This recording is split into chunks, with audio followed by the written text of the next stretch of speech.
73% of adults are trapped in a prison built by their own thoughts, and the door has always been open. Here is the uncomfortable truth that changes everything. The thoughts racing through your mind at 3 in the morning, the mental replays of conversations that happened years ago, the catastrophic scenarios you rehearse for events that will never occur. None of this is protecting you. It is slowly destroying you. And in the next 21 days, you are going to dismantle this invisible cage, one practice at a time. Welcome to Present Power. My name does not matter. What matters is that you press play. What matters is that somewhere inside you, beneath the noise and the exhaustion and the endless mental chatter, a part of you knows there has to be another way to live. That part of you is right. And that part of you just made the most important decision of your year. Let me tell you about Alex. Alex Carter was 32 years old, a project manager at a fast-growing tech startup, and by every external measure, he was succeeding. Good salary, respected by colleagues, a calendar full of meetings that proved he was important. But here is what nobody saw. Every night, Alex lay in bed with his eyes open, watching the ceiling while his mind ran simulations of disaster. What if the product launch fails? What if they discover I am not as competent as they think? What if I said the wrong thing in that meeting and everyone noticed? What if? His girlfriend once asked him what he was thinking about during dinner. Alex laughed nervously and said, "Nothing, just work stuff."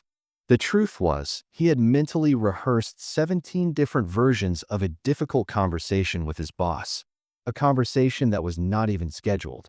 Alex thought he was being responsible. He called it being prepared. He believed that if he could just think through every possible outcome, he would never be caught off guard. He would never fail. He would never be embarrassed. He was wrong. Here is what the research actually shows. A landmark study from Harvard University tracked the mental activity of over 2,000 adults and discovered something remarkable. People spend approximately 47% of their waking hours thinking about something other than what they are currently doing. Nearly half of your life is spent somewhere else, lost in memory, fantasy, worry, or projection. And here is the critical finding. This mental wandering makes people significantly less happy, regardless of what they are doing. Read that again. It does not matter if you are eating your favorite meal, spending time with people you love, or relaxing on vacation. If your mind is elsewhere, you are less happy. The activity does not determine your well-being. Your presence does. Alex was spending 47% of his life in a mental prison, and he thought he was being smart. Now, I need you to understand something crucial before we go any further. Overthinking is not a personality trait. It is not just how your brain works. It is not genetic destiny or permanent programming. Overthinking is a learned behavior, a habit your nervous system developed, usually in response to stress, uncertainty, or early experiences where hypervigilance felt necessary for survival. And here is the liberating truth. What was learned can be unlearned, but not through willpower, not through telling yourself to just stop thinking about it, not through distraction or denial or numbing out with screens and substances. Those approaches fail because they treat symptoms while ignoring the root system. The approach that works, the one validated by decades of neuroscience and clinical research, involves 3 interconnected elements. First, you must develop awareness of your thought patterns without becoming trapped by them. Second, you must learn to regulate your nervous system, because overthinking is not just a mind problem, but a body problem. Third, you must build sustainable daily practices that rewire your default settings over time. This is not theory. This is not philosophy. This is applied neuroscience, and in 21 days, you will have direct experience of its power. Let me show you the hidden cost of overthinking that nobody talks about. Stanford University researchers conducted a 10-year longitudinal study examining the relationship between rumination, the technical term for repetitive negative thinking, and life outcomes. What they found was alarming. Chronic overthinkers were 42% more likely to develop clinical anxiety disorders. They were 37% more likely to experience depression. They showed measurably higher levels of cortisol, the stress hormone that, when chronically elevated, damages your immune system, impairs memory formation, and accelerates cellular aging. But the costs extend beyond health. Overthinkers consistently underperformed relative to their actual abilities. They made worse decisions, not better ones, despite spending more time deliberating. They experienced what psychologists call analysis paralysis, the state where excessive thinking prevents any action at all. Here is the paradox that traps millions of intelligent people. The more you think, the less clearly you see. The more you analyze, the more confused you become. The more you try to predict and control the future through mental simulation, the less equipped you are to handle whatever actually arrives. Average thinkers believe that more thinking leads to better outcomes. They treat the mind like a computer that simply needs more processing time to generate optimal solutions. Elite performers understand something fundamentally different. They know that beyond a certain threshold, additional thinking creates noise, not signal. They have learned to recognize the point where analysis becomes rumination, where problem-solving becomes obsession, where planning becomes paralysis. The difference is not intelligence. The difference is self-awareness training. The difference is knowing when to think and when to stop. The difference is having practices that reliably shift you from mental spinning to grounded action. That is exactly what you will build over the next 21 days. Alex's breaking point came on a Tuesday afternoon that looked ordinary from the outside. He was sitting in a conference room, presenting quarterly projections to his team, when something strange happened. His vision narrowed. His chest tightened. The words on his slides blurred and rearranged themselves into gibberish. His heart began pounding so hard, he was certain everyone in the room could hear it. He was having a panic attack. His first. And in that moment, all the years of productive worrying collapsed into a single, terrifying realization. This is not working. Whatever he had been doing to manage life, to stay ahead, to maintain control, it was not working. His mind had become his enemy. That night, Alex did not sleep at all. But for the first time, he was not thinking about work problems or future catastrophes. He was thinking about himself, about what he had become, about the person he used to be before the weight of constant mental noise had crushed his spontaneity, his joy, his ability to simply exist in a moment without commentary. He thought about his nephew's birthday party 2 weeks earlier. The boy had been so excited, running around the backyard, laughing with pure abandon.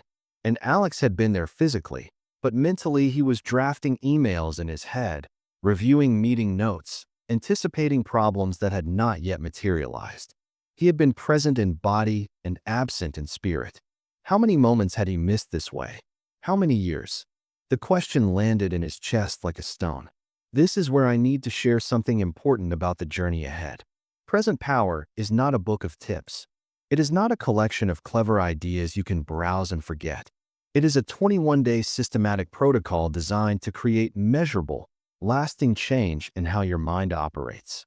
Each day builds on the previous one. Each practice prepares you for the next.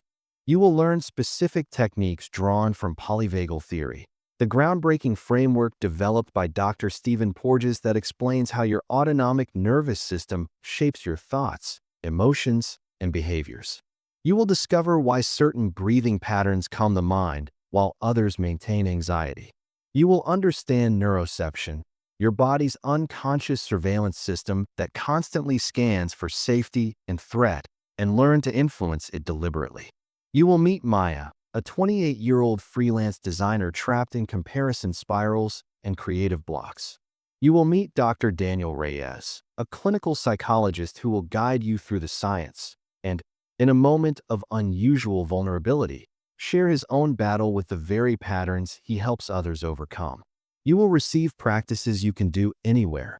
2-minute resets for high-pressure meetings, 5-minute bedtime protocols that break the cycle of racing thoughts, 10-minute deep focus sessions that train sustained present-moment awareness. These are not theoretical exercises. They are precision tools, refined through clinical application and backed by peer-reviewed research. Most importantly, you will not just learn about change. You will experience it. I want to address the skepticism you might be feeling right now. You may have tried meditation apps that gather dust after a week. You may have read other books that offered inspiring ideas, but no lasting transformation. You may have concluded that some people are naturally calm and present, while you are simply not wired that way. Here is what I know from working with thousands of people trapped in overthinking patterns. The failures were not about willpower or discipline or some fundamental flaw in your character. The failures were about method. Most approaches to overthinking make a critical error. They focus exclusively on the mind, on thoughts, beliefs, and cognitive strategies, while ignoring the body entirely. But your nervous system does not distinguish between physical threat and mental threat. When you imagine a catastrophic future scenario, your body responds as if the threat is real, right now, in this room. Stress hormones flood your system. Your heart rate increases. Your breathing becomes shallow. And this physiological state then feeds back into your mind, making anxious thoughts even more compelling. You cannot think your way out of a body state, but you can use your body to shift your mind. This is the missing element that makes present power different from anything you have tried before. We work with your biology, not against it. We teach your nervous system a new definition of normal. We build habits that operate automatically, beneath conscious effort, so that calm presence becomes your default setting rather than a fleeting achievement. Average people try to control their thoughts through force. They white-knuckle their way through anxiety, suppressing symptoms while the underlying dysregulation persists. Elite performers understand that sustainable mental clarity requires nervous system regulation. They invest daily in practices that keep their physiology in the optimal zone for clear thinking and effective action. By day 21, you will have built this foundation, not through superhuman effort, through smart, consistent, scientifically validated practice. Before we close this first chapter, I want to give you a glimpse of where we are headed. Over the next 3 weeks, you will move through 6 integrated phases. Days 1 through 3 focus on awareness, learning to observe your thought patterns without being hijacked by them. Days 4 through 6 introduce nervous system regulation through polyvagal-informed practices. Days 7 through 9 teach cognitive reframing, the skill of catching and challenging distorted thinking. Days 10 through 12 establish habit architecture, embedding your new skills into automatic daily routines. Days 13 through 15 deepen present moment mastery, training your attention to rest where it belongs. And days 16 through 21 focus on emotional resilience and integration, ensuring that what you have built lasts far beyond this program. Each chapter corresponds to one phase. Each phase builds systematically on the last. By the end, you will not just have techniques. You will have a transformed relationship with your own mind. Alex completed this exact journey. So did Maya. So did thousands of others who started exactly where you are now. Exhausted, skeptical, but willing to try one more time.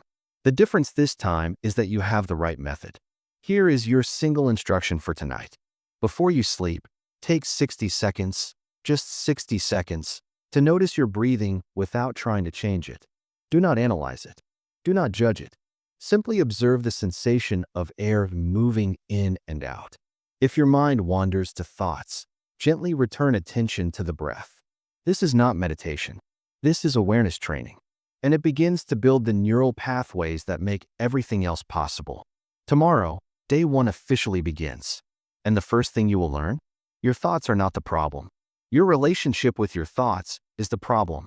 And that relationship is about to change forever. Close your eyes for a moment. Take one breath. And know that the prison door is already opening. Chapter 2. The Awareness Awakening. What if I told you the solution to overthinking is not to think less, but to notice more? This single insight separates people who struggle with racing thoughts for decades from those who break free in weeks. And right now, you are about to understand why everything you have tried before failed, and why this time will be different. Day 1 begins now. Most people attack overthinking like it is an enemy to be defeated. They try to suppress thoughts. They try to argue with their inner critic. They try to replace negative thinking with positive thinking, as if the mind were a simple machine that accepts whatever input you provide. These strategies feel logical. They seem like they should work. They do not work. Here's why. The moment you fight a thought, you strengthen it. The moment you resist a mental pattern, you feed it energy. What you resist persists. This is not just philosophy, it is neuroscience. Brain imaging studies from the University of California show that attempting to suppress a thought activates the same neural networks that generate the thought in the first place. You are essentially doing bicep curls for your anxiety. The approach that actually works is counterintuitive. Instead of fighting your thoughts, you observe them. Instead of engaging with mental noise, you witness it. Instead of being trapped inside the thought stream, you step back and watch it flow by like traffic on a distant highway. This is not passive resignation. This is strategic disengagement. And it changes everything. Let me introduce you to Maya Thompson. Maya was 28 years old, a freelance graphic designer with an impressive portfolio and a client list that should have made her confident. Instead, she spent approximately 4 hours every day in a state that felt like work but produced nothing. She would open a design file, make 3 adjustments, then compulsively check Instagram to see what other designers were posting. Within minutes, she would find someone whose work seemed effortlessly better than hers, more creative, more polished, more worthy of attention. Then the spiral would begin. Why am I so mediocre? Everyone else figured this out years ago. I will never be as good as them. Maybe I chose the wrong career. Maybe I am fundamentally lacking whatever gene makes people successful. Maya called this motivation. She believed that comparing herself to more successful people would inspire her to work harder. She thought the pain of inadequacy would fuel improvement. Here is what actually happened. After each comparison session, Maya's nervous system entered a threat state. Cortisol flooded her bloodstream. Her prefrontal cortex, the brain region responsible for creative thinking and complex problem solving, went partially offline. Her body prepared for danger, even though she was sitting safely in her apartment with a cup of tea. By the time she returned to her design file, she was neurologically incapable of her best work. Her threat state brain could only produce defensive, derivative, play-it-safe solutions. The very thing she was trying to avoid, mediocrity, was being guaranteed by her approach. Maya was not lazy. Maya was not untalented. Maya was caught in a biological trap she did not understand. This is where Dr. Daniel Reyes enters our story. Daniel is 41 years old, a clinical psychologist who spent 15 years studying why intelligent, motivated people remain stuck in patterns that clearly harm them. His research focused on a revolutionary framework called polyvagal theory, developed by neuroscientist Dr. Stephen Porges at Indiana University. When Daniel speaks, you notice 2 things immediately. His voice is calm, not artificially calm, but genuinely settled, like a lake without wind. And he pauses frequently, creating space around his words that somehow makes them land deeper. The first thing I tell every patient, Daniel explains, is that their thoughts are not the real problem. Thoughts are symptoms.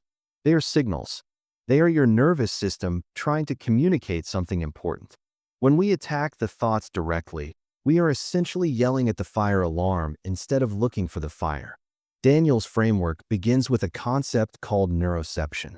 This is your body's unconscious surveillance system, constantly scanning your environment for signals of safety or threat. Neuroception operates below conscious awareness, which means you cannot control it through willpower or positive thinking, but you can influence it through specific practices. Your neuroception determines everything, Daniel continues. It determines whether you feel open and creative or defensive and contracted. It determines whether you can think clearly or whether your mind races uncontrollably. It determines whether you can be present in a conversation or whether you are mentally rehearsing what to say next. And here is the critical insight. Neuroception responds to physical cues more powerfully than mental ones. This is the foundation of everything you will learn over the next 21 days. Your mind follows your body.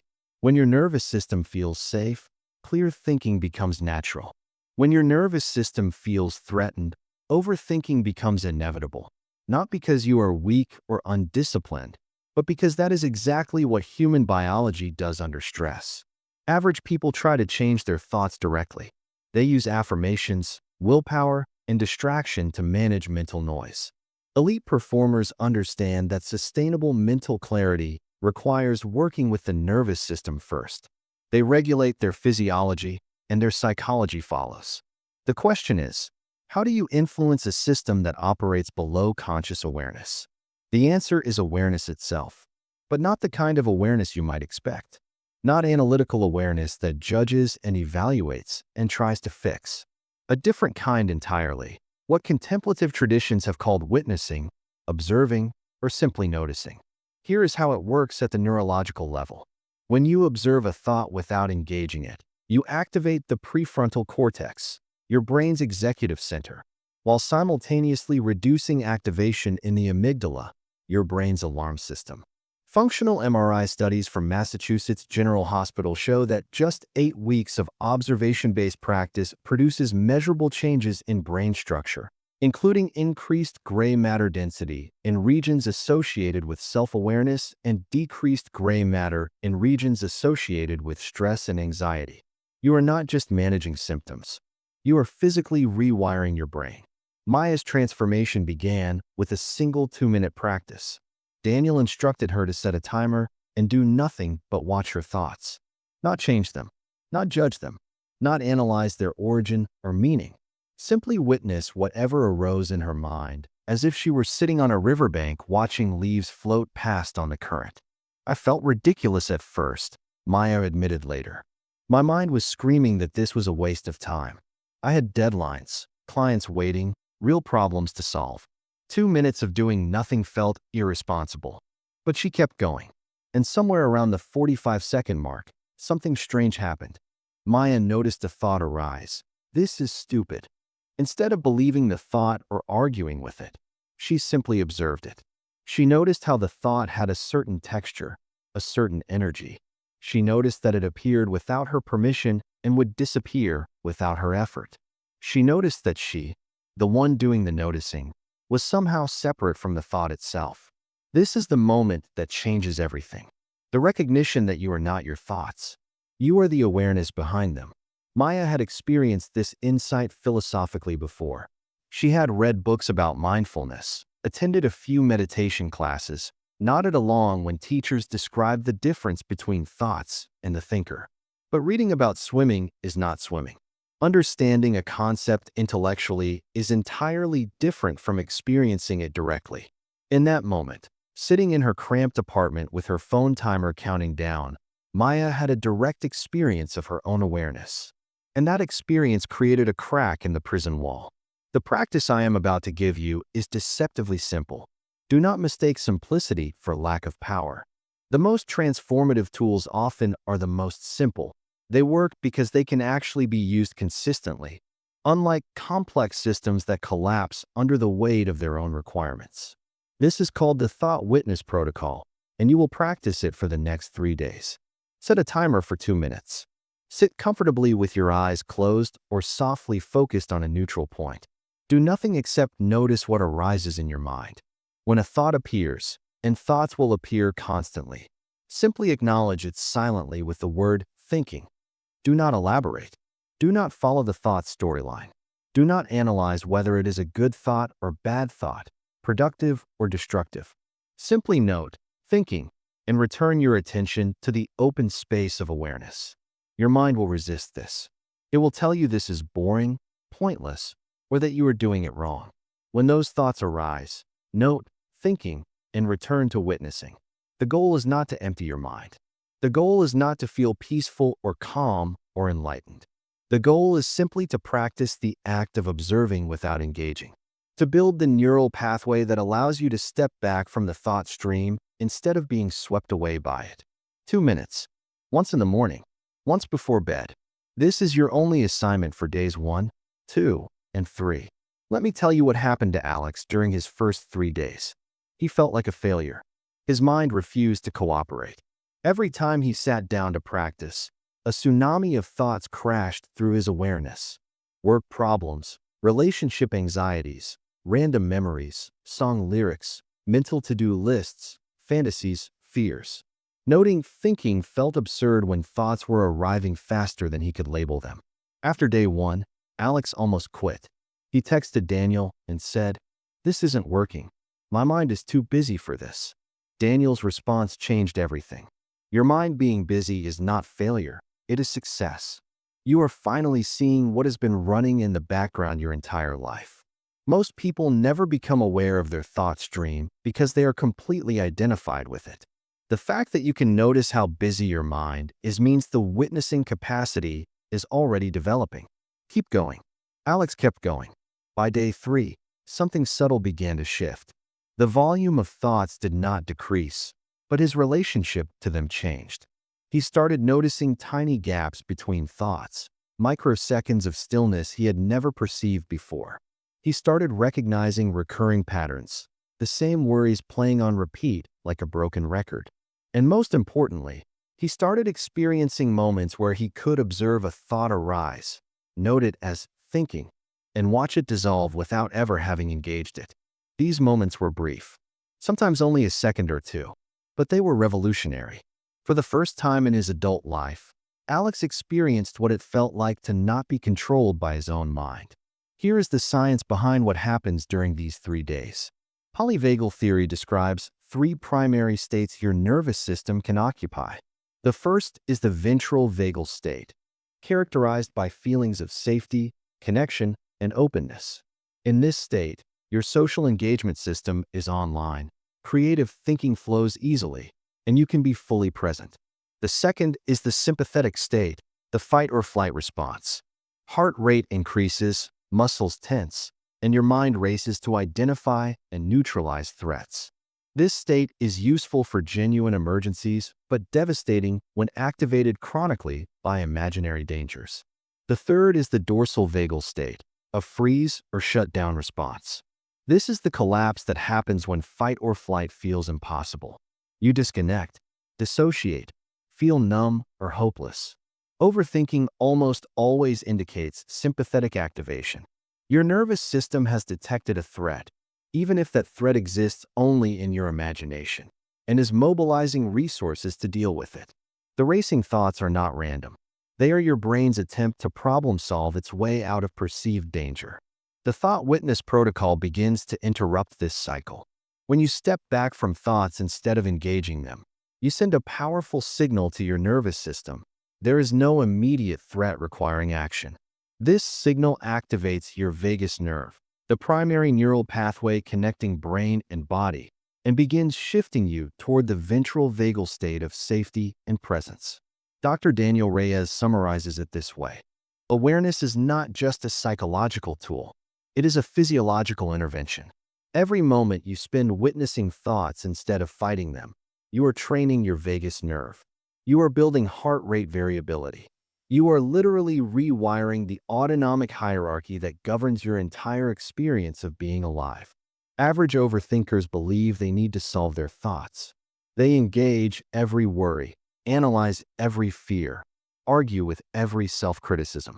Elite performers understand that most thoughts do not require response. They have trained the capacity to witness mental activity and consciously choose which thoughts deserve engagement and which deserve nothing more than a silent thinking and a return to presence. This discrimination is a skill. It develops through practice, and it begins in these first 3 days with a 2-minute exercise that feels almost embarrassingly simple. Do not underestimate what is happening beneath the surface. Every rep you complete strengthens neural pathways that will serve you for the rest of your life. By day 3, Maya noticed something unexpected. Her comparison spirals had not disappeared entirely, but they had lost much of their power. When she found herself scrolling Instagram and starting to compare, she could sometimes catch herself mid-spiral. She could note, comparing, and feel a small space open between the trigger and her reaction. In that space, she had a choice. She did not always make the best choice. Sometimes she fell back into the old pattern, but the presence of choice at all was new. Before, the spiral had felt automatic, inevitable, like falling down a hill. Now there was friction. Now there was a pause, however brief, where she could notice what was happening. It is like I developed a new sense, Meyer explained. I can feel when my nervous system starts to shift. I can feel the contraction beginning. And sometimes, not always, but sometimes, I can catch it before it takes over. This is the awareness awakening, not enlightenment, not perfection, simply the growing capacity to notice what is happening inside you before it completely runs your behavior. Your assignment for the next 3 days is clear. Practice the thought witness protocol twice daily, once upon waking, once before sleep. 2 minutes each session. Total investment, for minutes per day. Do not add anything. Do not modify the practice. Do not try to extend the time or combine it with other techniques. Simplicity is the strategy. Consistency is the key. Trust the process even when it feels like nothing is happening, because the most important changes occur below the surface of conscious awareness. On day 4, everything shifts. You will learn why your racing thoughts are not actually a mind problem. They are a body problem. And you will receive specific practices to regulate your nervous system directly, practices drawn from the cutting edge of polyvagal research. But none of that will work without the foundation you are building right now. Awareness first. Always awareness first. Because here is the truth that governs everything ahead. You cannot change what you cannot see. You cannot regulate a system you are unconsciously identified with. The thought witness protocol gives you the perspective necessary for everything that follows. Close your eyes for a moment. Take one breath. And know that awareness itself is already the beginning of freedom. But awareness alone is not enough. Your body holds the key to lasting transformation, and that key is called the vagus nerve. Tomorrow, we unlock it. Chapter 3. The Nervous System Reset. Your racing thoughts are not a mind problem. They are a body problem. And until you understand this, you will keep trying to think your way out of a trap that thinking cannot escape. This is day 4, and everything you believe about overthinking is about to be dismantled. For the past 3 days, you have practiced witnessing your thoughts. You have begun to experience the difference between being lost inside the thought stream and observing it from a distance. This awareness is essential, but it is only half the equation. Here is what nobody told you. Your body decides what your mind does, not the other way around.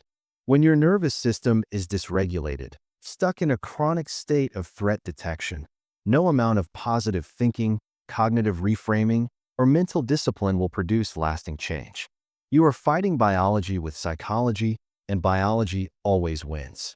But when you learn to regulate your nervous system directly, something remarkable happens. The racing thoughts slow down on their own. The anxiety loses its grip without you having to wrestle it. The mental clarity you have been chasing becomes your natural state rather than a fleeting achievement. This is not theory. This is physiology. And in the next 3 days, you will learn to speak your body's language. Alex had not slept properly in 4 years. Not truly slept. The kind of sleep where you close your eyes and open them to morning light, feeling restored instead of depleted. His version of sleep involved lying in darkness for hours, thoughts churning, body tense, occasionally drifting into a shallow unconsciousness that felt more like a brief pause than actual rest. He had tried everything: sleep apps with ocean sounds, melatonin supplements, blue light blocking glasses, an expensive mattress that promised to revolutionize his nights, a strict no screens before bed rule that lasted 11 days before collapsing. Nothing worked, because Alex was treating symptoms while ignoring the root cause. His nervous system was stuck in sympathetic activation, the fight-or-flight state that evolution designed for escaping predators and surviving genuine emergencies. This state is characterized by elevated heart rate, shallow breathing, muscle tension, and a hypervigilant mind that scans constantly for threats. It is incredibly useful when a lion is chasing you. It is catastrophic when it becomes your default mode. Alex's body did not know the difference between a presentation at work and a predator attack. His nervous system responded to both with the same ancient alarm system. And that alarm system does not allow deep sleep. Why would it? From an evolutionary perspective, falling into deep unconsciousness while danger lurks would be suicidal. Alex was not broken. Alex was not weak. Alex was having a completely normal biological response to a nervous system that had forgotten how to feel safe. Dr. Daniel Reyes explains this through the lens of polyvagal theory. Most people have heard of fight or flight, Daniel begins. It is psychology 101. But fight or flight is only one part of a much more complex system. Dr. Stephen Porges discovered that our autonomic nervous system actually has 3 distinct states, organized in what he calls the autonomic hierarchy. Daniel draws 3 levels in the air as he speaks. At the top is the ventral vagal state. This is your social engagement system, the state where you feel safe, connected, and open. Your facial muscles are relaxed. Your voice has natural melody. You can think creatively, connect authentically with others, and be fully present in the moment. This is where humans are designed to spend most of their time. In the middle is the sympathetic state, fight or flight. Heart rate increases, muscles tense, breathing becomes shallow, and your mind races to identify and neutralize perceived threats. This state mobilizes enormous energy for action. It saved our ancestors from countless dangers. At the bottom is the dorsal vagal state, freeze or shut down. This is the collapse that happens when fighting or fleeing seems impossible. You disconnect, dissociate, feel numb or hopeless. It is the nervous system's last resort, a playing dead response that sometimes allowed our ancestors to survive when all other options failed. Daniel pauses, letting the framework settle. Here is the critical insight. Your nervous system moves through these states automatically, based on signals it detects below conscious awareness. This detection system is called neuroception. And neuroception does not distinguish between real threats and imagined ones. When you lie in bed catastrophizing about tomorrow's meeting, your body responds as if the threat is happening right now. Your nervous system drops out of ventral vagal safety and into sympathetic mobilization. Racing thoughts are not the cause of this state. They are the result. The implications are profound. Average people try to fix their racing thoughts through mental effort. They argue with worries, suppress anxious predictions, or attempt to replace negative thoughts with positive ones. This approach occasionally produces temporary relief, but it fails to address the underlying nervous system state that generates the thoughts in the first place. Elite performers understand that regulation must happen at the body level first. They use specific practices, breath work, somatic grounding, vagal toning, to shift their physiology out of threat states. Once the nervous system feels safe, the mind naturally settles. Racing thoughts dissolve not because they were defeated, but because the biological conditions that created them no longer exist. This is the difference between managing symptoms and treating root causes. This is why everything you tried before produced only temporary results. You were working at the wrong level of the system. The vagus nerve is the key to everything. Running from your brainstem through your neck, chest, and abdomen, the vagus nerve is the longest cranial nerve in your body. It serves as the primary communication highway between your brain and your internal organs, heart, lungs, digestive system, and more. Most importantly for our purposes, the vagus nerve is the master regulator of your autonomic nervous system. When your vagus nerve is functioning optimally, what researchers call high vagal tone, you can shift fluidly between states. You can mobilize into sympathetic activation when genuine action is needed, then return smoothly to ventral vagal calm when the challenge passes. You recover quickly from stress. You sleep deeply. You think clearly. When vagal tone is low, you get stuck. Stress responses linger long after the stressor has passed. Recovery takes hours or days instead of minutes. Sleep becomes elusive. Thoughts race uncontrollably. You lose access to your best thinking precisely when you need it most. Harvard Medical School research published in the journal Psychological Science demonstrated that individuals with higher vagal tone showed significantly greater emotional resilience, cognitive flexibility, and ability to regulate attention. They were not just calmer, they were more capable. Their nervous systems supported rather than sabotaged their performance. Here is the remarkable discovery. Vagal tone is not fixed. It can be trained. Through specific practices performed consistently, you can literally strengthen your vagus nerve the way you would strengthen a muscle. And as vagal tone increases, the entire cascade of benefits follows: better sleep, clearer thinking, greater stress resilience, and dramatically reduced overthinking. This is what you will learn over days 4, 5, and 6. Maya discovered this during a panic attack that never fully arrived. She was 3 days into the thought witness protocol when a text message from a difficult client triggered her old patterns. Her chest tightened. Her breath shortened. Her mind began generating catastrophic scenarios. The client would leave a terrible review. Her reputation would be destroyed. She would lose all her other clients. She would have to abandon her career. Maya recognized the spiral beginning. She had witnessed enough thoughts over the past 3 days to see this one forming. But witnessing was not enough to stop the physical cascade. Her heart was racing. Her hands were trembling. The thoughts kept coming faster and faster. Then she remembered something Daniel had mentioned. When you cannot think your way out, breathe your way out. Maya extended her exhale. This sounds absurdly simple. It is. But the simplicity masks profound physiological power. When you exhale longer than you inhale, you directly stimulate the vagus nerve. This sends a signal to your entire nervous system.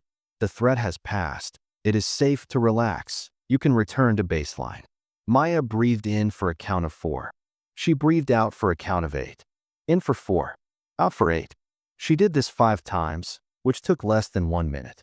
The panic attack never fully materialized. The physical symptoms began subsiding after the 3rd breath. By the 5th breath, her heart rate had noticeably slowed. The catastrophic thoughts were still present, but they had lost their urgency, their realness. They felt more like echoes than emergencies. Maya had just experienced vagus nerve activation in real time. She had used her body to shift her mind, and nothing would ever be quite the same. The practice I am about to give you is called the 5-minute vagal reset. You will perform it once each evening for the next 3 days, ideally within 30 minutes of sleep. Find a comfortable position lying down. Close your eyes and take 3 natural breaths without trying to control anything. Now begin the extended exhale pattern. Breathe in through your nose for a count of 4. Hold briefly at the top, just 1 or 2 seconds. Then exhale slowly through your mouth for a count of 6 to 8. The exhale should feel like a slow, controlled release, not a forceful push. Continue this pattern for approximately 5 minutes. If your mind wanders, and it will, simply notice that wandering and return attention to the breath. This is not a failure. This is the practice. As you breathe, you may notice various sensations. A softening in your shoulders, a release of tension in your jaw, a warmth spreading through your chest, a subtle shift in your overall state that is difficult to describe but unmistakable when it happens. These sensations are signs that your vagus nerve is responding. Your nervous system is receiving the message of safety. Some people fall asleep during this practice. That is perfectly fine. It means your nervous system has shifted into a state compatible with deep rest. If you complete the 5 minutes while still awake, simply allow yourself to drift naturally towards sleep without forcing anything. Alex practiced the vagal reset on day 4 with minimal expectations. He had been disappointed so many times that hope felt dangerous. He lay in bed, followed the breathing pattern, and waited for nothing to happen. Something happened. Around the 3-minute mark, Alex noticed a sensation he had not felt in years. His body began to feel heavy. Not the exhausted heaviness of depletion, but a different kind. A sinking feeling, as if he were settling into the mattress, as if gravity had gently increased. His jaw unclenched. His shoulders dropped away from his ears. The mental chatter continued, but it seemed further away, less demanding of response. He fell asleep before the 5 minutes ended.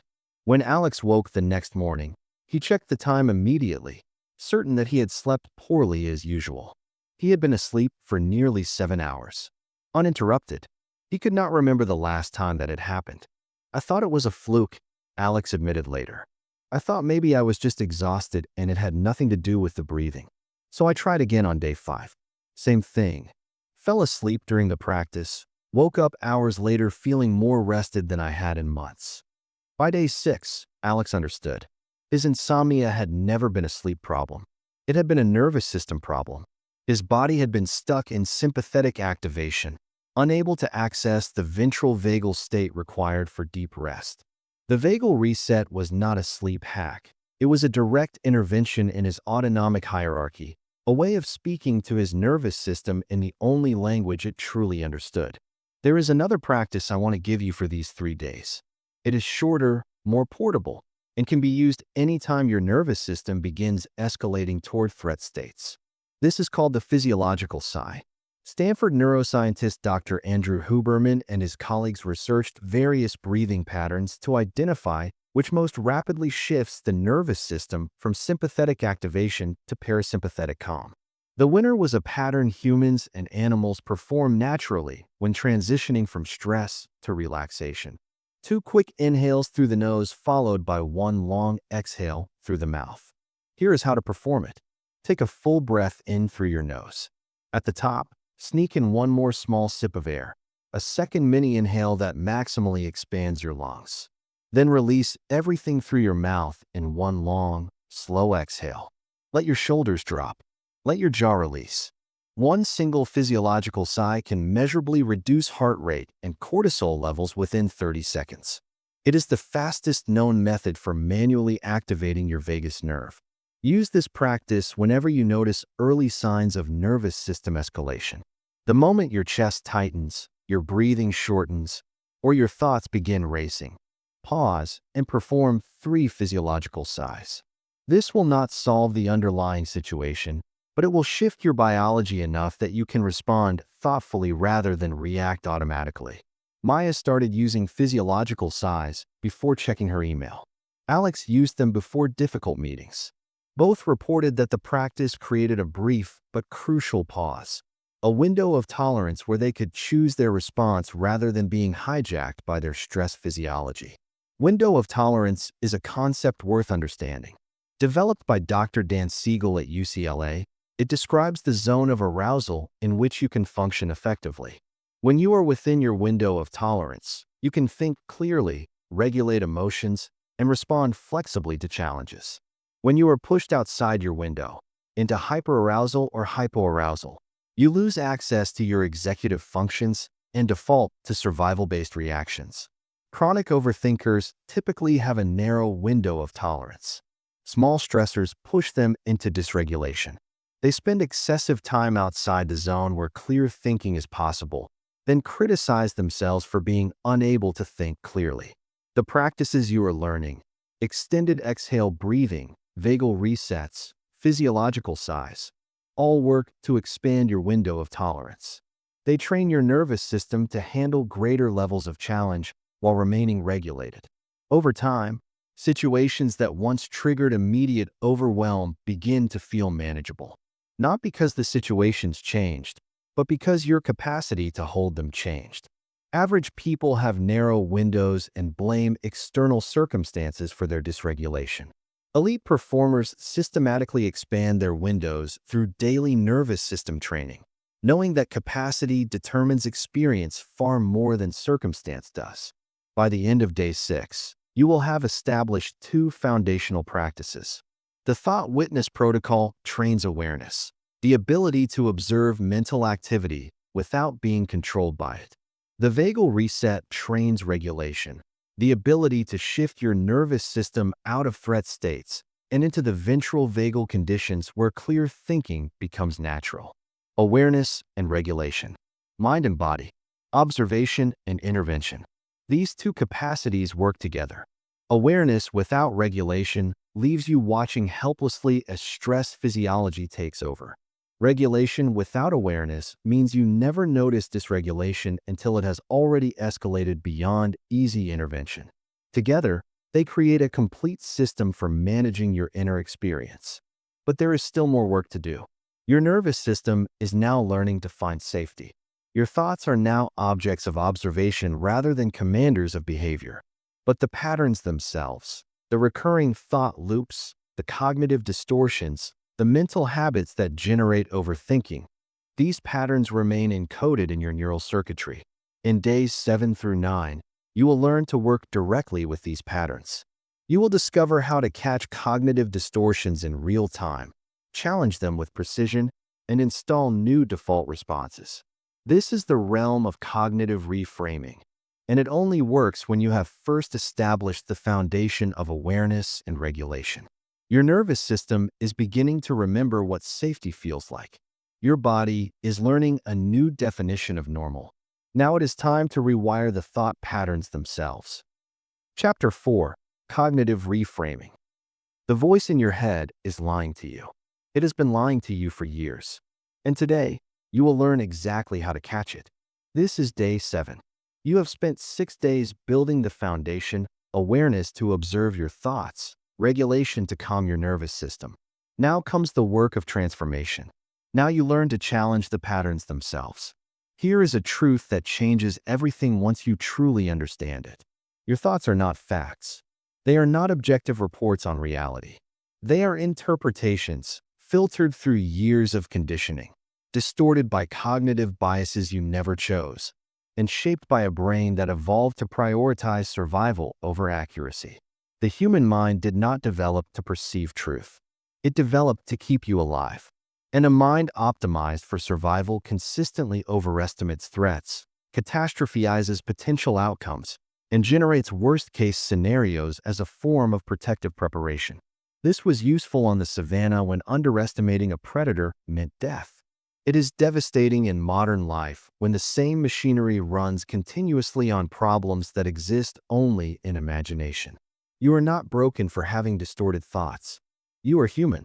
But you can learn to recognize distortions when they arise, challenge them with precision, and choose more accurate interpretations. This skill is called cognitive reframing, and it will give you power over your own mind that most people never develop. Maya sat across from Dr. Daniel Reyes on what she later called the worst morning of her year. A major client had sent an email at 11 the previous night. The subject line read, "Concerns about direction." Maya saw the notification, felt her stomach drop, and made a decision that overthinkers everywhere will recognize. She decided not to open it until morning so she could deal with it with fresh eyes. She did not sleep. For 7 hours, her mind generated increasingly catastrophic interpretations of what those 4 words might contain. The client hated her work. The client wanted a full refund. The client was going to post a scathing review that would destroy her reputation. The client had already told other potential clients to avoid her. By 3 in the morning, Maya had mentally constructed a scenario where this single email led to the complete collapse of her freelance career. When she finally opened the email at 7, she found 3 paragraphs of thoughtful feedback and 1 specific question about color palette choices. The client loved the overall direction. They simply wanted clarification on 1 element before approving the next phase. Maya stared at the screen, exhausted and incredulous. She had tortured herself for 7 hours over an email that was essentially positive. "This is what I do," she told Daniel, voice cracking. "Every single time. I take something small and turn it into proof that everything is falling apart.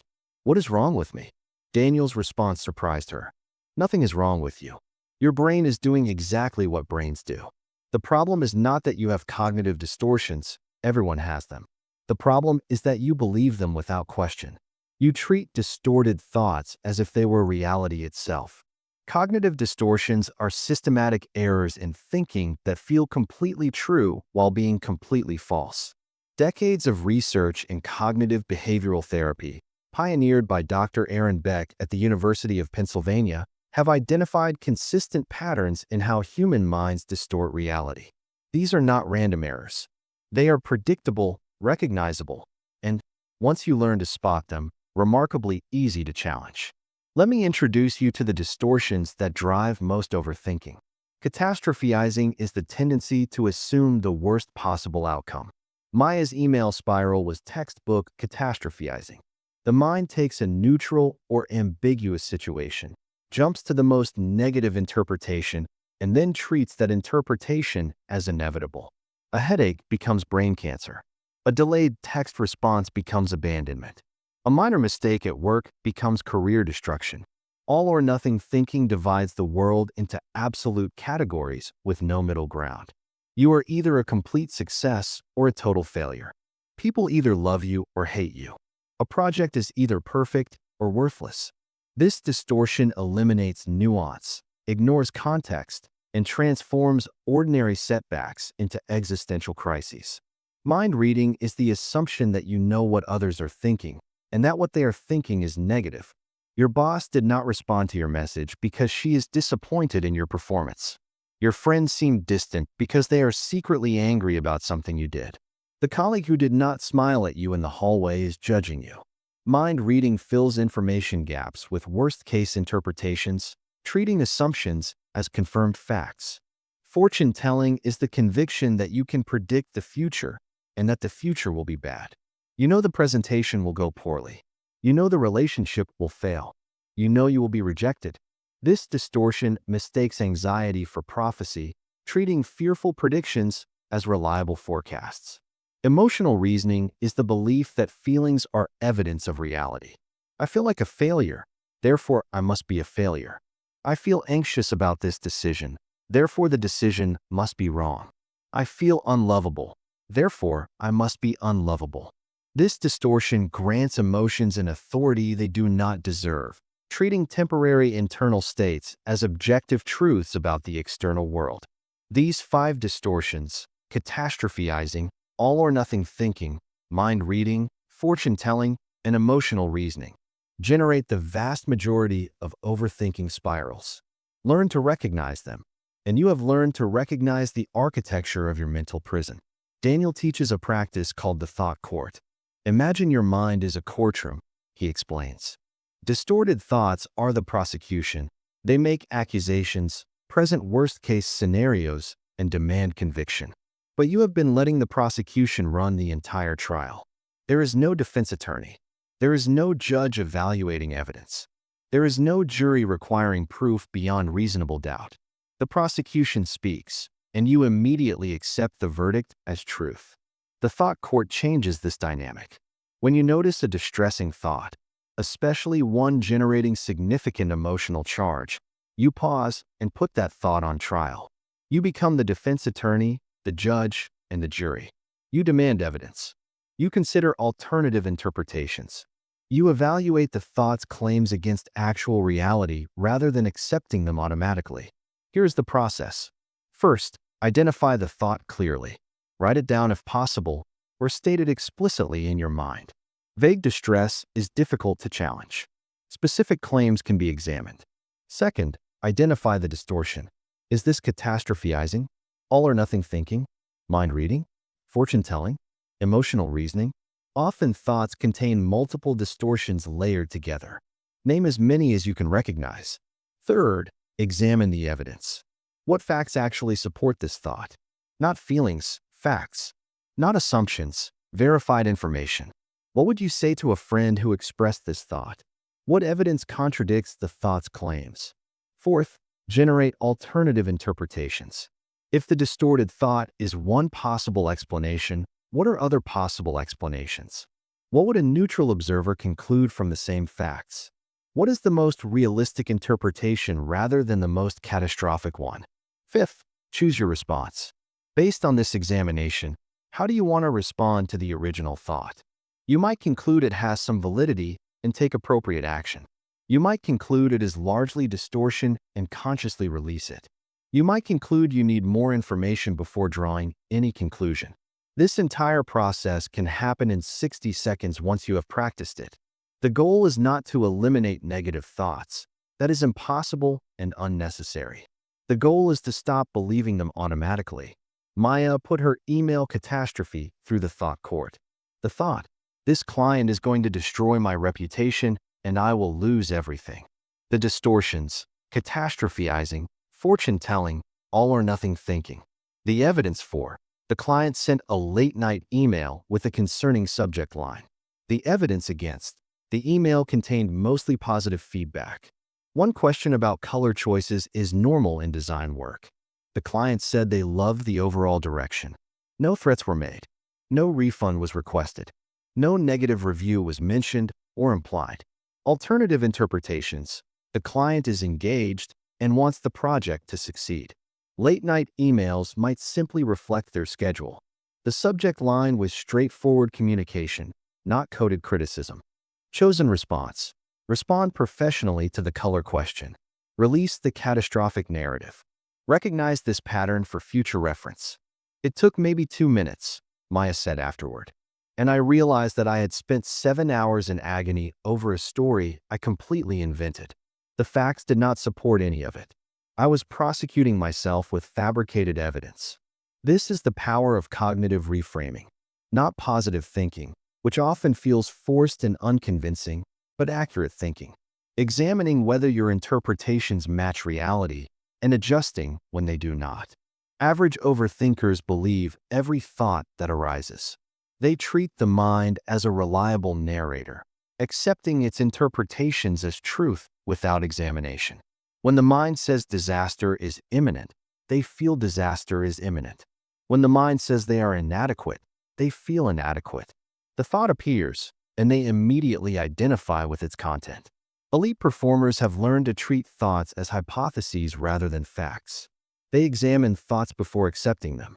They ask for evidence. They consider alternatives. They maintain a slight distance between awareness and thought content that allows evaluation rather than automatic belief. This distance is not suppression or denial. It is discernment. It is the recognition that your mind generates thousands of thoughts daily, and treating all of them as equally valid is neither possible nor wise. Research from the University of Oxford published in the Journal of Consulting and Clinical Psychology found that training in cognitive reframing reduced symptoms of anxiety and depression by 47% over 8 weeks. Outcomes comparable to medication in many cases, but without side effects and with skills that last a lifetime. You are not learning to think positively. You are learning to think accurately. And accuracy, it turns out, is almost always less catastrophic than the distorted predictions your untrained mind generates. Alex discovered something unexpected during his thought court practice. He noticed that his most frequent distortion was not catastrophizing, though he did plenty of that. His signature pattern was what therapists call should statements. I should have done better. I should be further along by now. I should not make mistakes. I should always know the right answer. These shoulds functioned like invisible laws governing his self-worth. Whenever reality failed to match his should statements, he experienced immediate self-condemnation. The gap between what he thought should happen and what actually happened became a source of constant, grinding disappointment, mostly directed at himself. Daniel helped him reframe these patterns. Shoulds are demands you place on reality, Daniel explained. But reality does not obey demands. When you say, I should not make mistakes, you are essentially saying, the universe should exempt me from the human condition. That is not wisdom. That is a recipe for perpetual frustration. The reframe was not to abandon standards or stop caring about performance. The reframe was to replace rigid demands with flexible preferences. I should not make mistakes becomes, I prefer not to make mistakes, and when I do, I can learn from them. The preference acknowledges your values without creating impossible demands. The learning orientation transforms errors from identity threats into growth opportunities. Alex began catching his should statements in real time. Each time one arose, he consciously reframed it. I should have known becomes I did not know, and now I do. I should be better becomes I am working to improve. I should not feel anxious becomes I feel anxious, and that is a human experience I can work with. The shift was subtle but profound. The self-compassion that emerged was not permissive or indulgent, it was realistic. It acknowledged his humanity without condemning him for being human. Self-compassion is not weakness. Research by Dr. Kristen Neff at the University of Texas demonstrates that self-compassion actually increases motivation, resilience, and performance. People who treat themselves with kindness after failures are more likely to try again, take productive risks, and learn from mistakes. People who condemn themselves after failures often become paralyzed by fear of further self-punishment, avoiding challenges that might lead to growth. The inner critic believes it is helping you. It believes that harsh self-judgment will motivate improvement and prevent future errors. This belief is wrong. The inner critic creates anxiety that impairs performance, shame that prevents learning, and fear that blocks the very growth it claims to want. Cognitive reframing includes reframing your relationship with yourself. It means recognizing that self-criticism is not a path to self-improvement, but an obstacle to it. It means extending to yourself the same understanding you would offer a struggling friend. This is not about lowering standards. This is about recognizing that sustainable growth requires a foundation of basic self-acceptance. You cannot hate yourself into becoming someone you love. Your practice for days 7, 8, And 9 is the thought court process. Each day, identify at least one distressing thought and put it through the full examination. Write it down if possible. The act of writing often reveals distortions that remain hidden in mental rumination. Name the distortions present. Examine evidence for and against. Generate alternative interpretations. Choose your response. Some thoughts will survive the trial. They will turn out to reflect genuine problems requiring genuine solutions. Take appropriate action on these thoughts. Many thoughts will not survive. They will be revealed as distortions, catastrophic predictions unsupported by evidence, mind-reading assumptions that have no basis in fact, all-or-nothing judgments that ignore obvious nuance. Release these thoughts consciously, knowing you have examined them fairly and found them wanting. The goal is not to feel good about everything. The goal is to respond to reality rather than to distorted representations of reality. Accurate perception is the foundation of effective action. Clear thinking is the foundation of inner calm. By day 9, you will have 3 integrated practices. The Thought Witness Protocol trains awareness, the ability to observe mental activity without being controlled by it. The Vagal Reset trains regulation, the ability to shift your nervous system out of threat states and into safety. The Thought Court trains reframing, the ability to examine and challenge cognitive distortions rather than believing them automatically. Awareness, regulation, reframing. These 3 capacities form the core of mental mastery. Together, they transform your relationship with your own mind from adversarial to collaborative. But there is a critical question remaining. You now have powerful tools. How do you ensure you actually use them? How do you transform occasional practices into automatic habits that require no willpower, no reminder, no conscious effort? This is the challenge of day 10 through 12. This is where you build the architecture of lasting change. Because knowing what to do is only the beginning. Building systems that ensure you actually do it. That is where transformation becomes permanent. Chapter 5. Habit Architecture. There is a 2-minute rule that Stanford researchers say changes everything. And the reason you have never heard of it is because it sounds too simple to be true. This is day 10. You have built awareness, regulation, and reframing skills over the past 9 days. You have tools that work. But here is the uncomfortable question we must now address. Will you still be using them in 6 months? The answer, statistically, is no. Research on behavior change reveals a brutal pattern. 92% of people who set goals fail to achieve them. The average self-improvement book is abandoned before chapter 4. Meditation apps show a 70% dropout rate within the first 2 weeks. People learn powerful techniques, feel inspired and motivated, practice enthusiastically for days or weeks, and then quietly return to their old patterns as if nothing ever happened. This is not because people lack willpower. This is not because the techniques do not work. This is because most people fundamentally misunderstand how lasting change actually happens. They rely on motivation. They rely on discipline. They rely on remembering to do the right thing at the right time. And all of these resources are unreliable, depletable, and destined to fail under the pressures of real life. Elite performers do something completely different. They build systems that make the right behaviors automatic. They design their environments and routines so that positive actions require no decision, no willpower, no conscious effort. They understand that habits, not intentions, determine destiny. In the next 3 days, you will learn to architect habits that last. Alex had a confession to make. Despite the breakthroughs of the first 9 days, the sleep improvements, the reduced anxiety, the growing sense of clarity, he was terrified.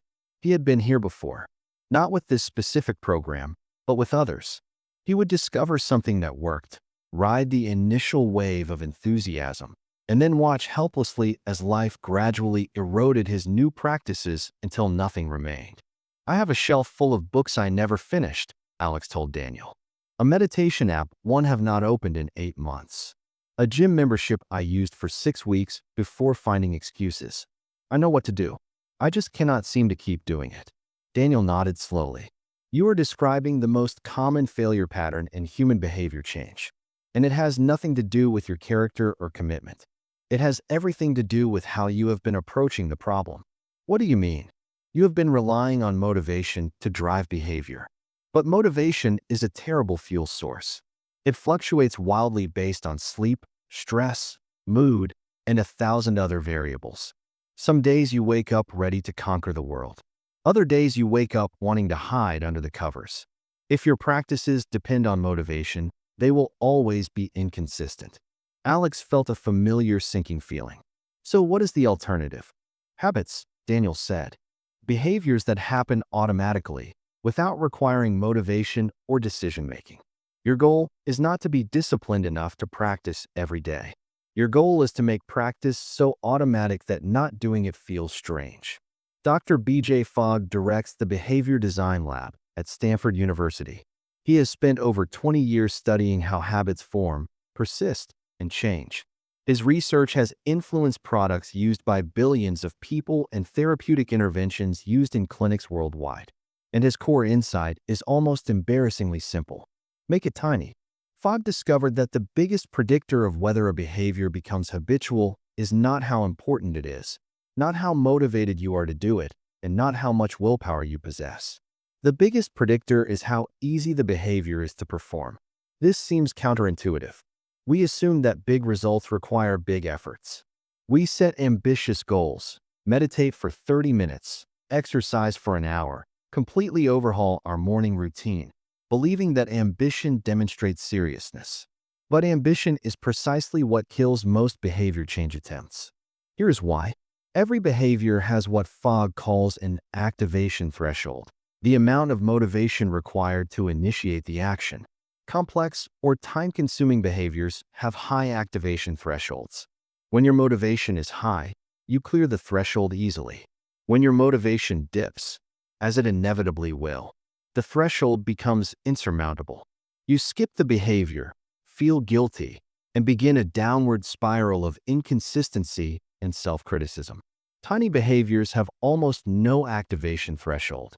They require so little effort that you can perform them even on your worst days, even when motivation is non-existent. And here is the critical discovery. Once a behavior becomes habitual through consistent repetition, you can gradually expand it without losing the automaticity. This is the 2-minute rule. When establishing a new habit, the initial version should take 2 minutes or less. Not because 2 minutes of practice produces dramatic results. It does not. But because 2 minutes of practice establishes the neural pathway that makes expansion possible. Maya was skeptical when Daniel suggested she start with a 30-second morning practice. 30 seconds? That cannot possibly make a difference. I need to meditate for at least 20 minutes to feel any effect. How often have you meditated for 20 minutes in the past month? Daniel asked. Maya paused. Maybe twice. And how often could you have done 30 seconds? The answer was obvious. Every single day, 30 seconds was nothing. 30 seconds could happen while waiting for coffee to brew, while sitting on the edge of the bed, while standing in the shower. There was no day too busy, no mood too low, no circumstance too chaotic for 30 seconds. The goal right now is not transformation, Daniel explained. The goal is identity. You are trying to become someone who practices every single day without exception. Once that identity is established, once daily practice feels as natural as brushing your teeth, we can expand duration. But identity comes first. Consistency comes first. Results come later. Maya started with 30 seconds of the thought witness protocol every morning. She attached it to her existing habit of making coffee. While the machine heated up, she closed her eyes and observed her thoughts. No timer necessary. No special setup. Just 30 seconds of awareness practice embedded invisibly into her existing routine. She did not miss a single day for the next 3 weeks. This technique is called habit stacking, and it is one of the most powerful tools in behavior design. The principle is simple. Instead of trying to remember a new behavior, you attach it to an existing behavior that already happens automatically. The existing habit becomes the trigger for the new habit. No decision required. No willpower depleted. The behavior simply flows from one action to the next. The formula is, after I current habit, I will new habit. After I pour my morning coffee, I will do 30 seconds of breath awareness. After I sit down at my desk, I will perform 3 physiological sighs before opening email. After I brush my teeth at night, I will do the 5-minute vagal reset. After I notice a distressing thought, I will run it through the thought court. Each stack links your new practices to anchors that already exist in your daily routine. You are not adding behaviors to an empty calendar and hoping you remember them. You are weaving new threads into an existing fabric. Research from the University College London found that habit stacking increased consistency rates by over 60% compared to simply intending to perform a behavior at some point during the day. The specificity of the trigger, knowing exactly when and where the behavior will occur, eliminates the cognitive load of decision-making that derails most habit attempts. Alex built what he called his morning anchor routine. It started almost comically small. After his alarm went off, before reaching for his phone, he would take 3 conscious breaths. That was it. 3 breaths. Perhaps 15 seconds total. The key was the before reaching for his phone component. Alex had identified that his old pattern, immediately checking email and messages upon waking, set a reactive, anxious tone for his entire day. He was handing control of his mental state to whatever happened to be in his inbox. By inserting 3 conscious breaths before that check, he created a tiny buffer of intentionality. Those 3 breaths were not transformative in themselves, but they were consistently achievable. And consistency, he was learning, was the foundation everything else built upon. By day 11, Alex expanded slightly. 3 breaths became 3 breaths plus 1 minute of thought witnessing. Still tiny, still easily achievable on his worst mornings. By day 12, the routine had grown to 5 minutes. 3 breaths, 1 minute of thought witnessing, 3 minutes of extended exhale breathing. The expansion felt natural, almost inevitable, like a plant growing toward sunlight.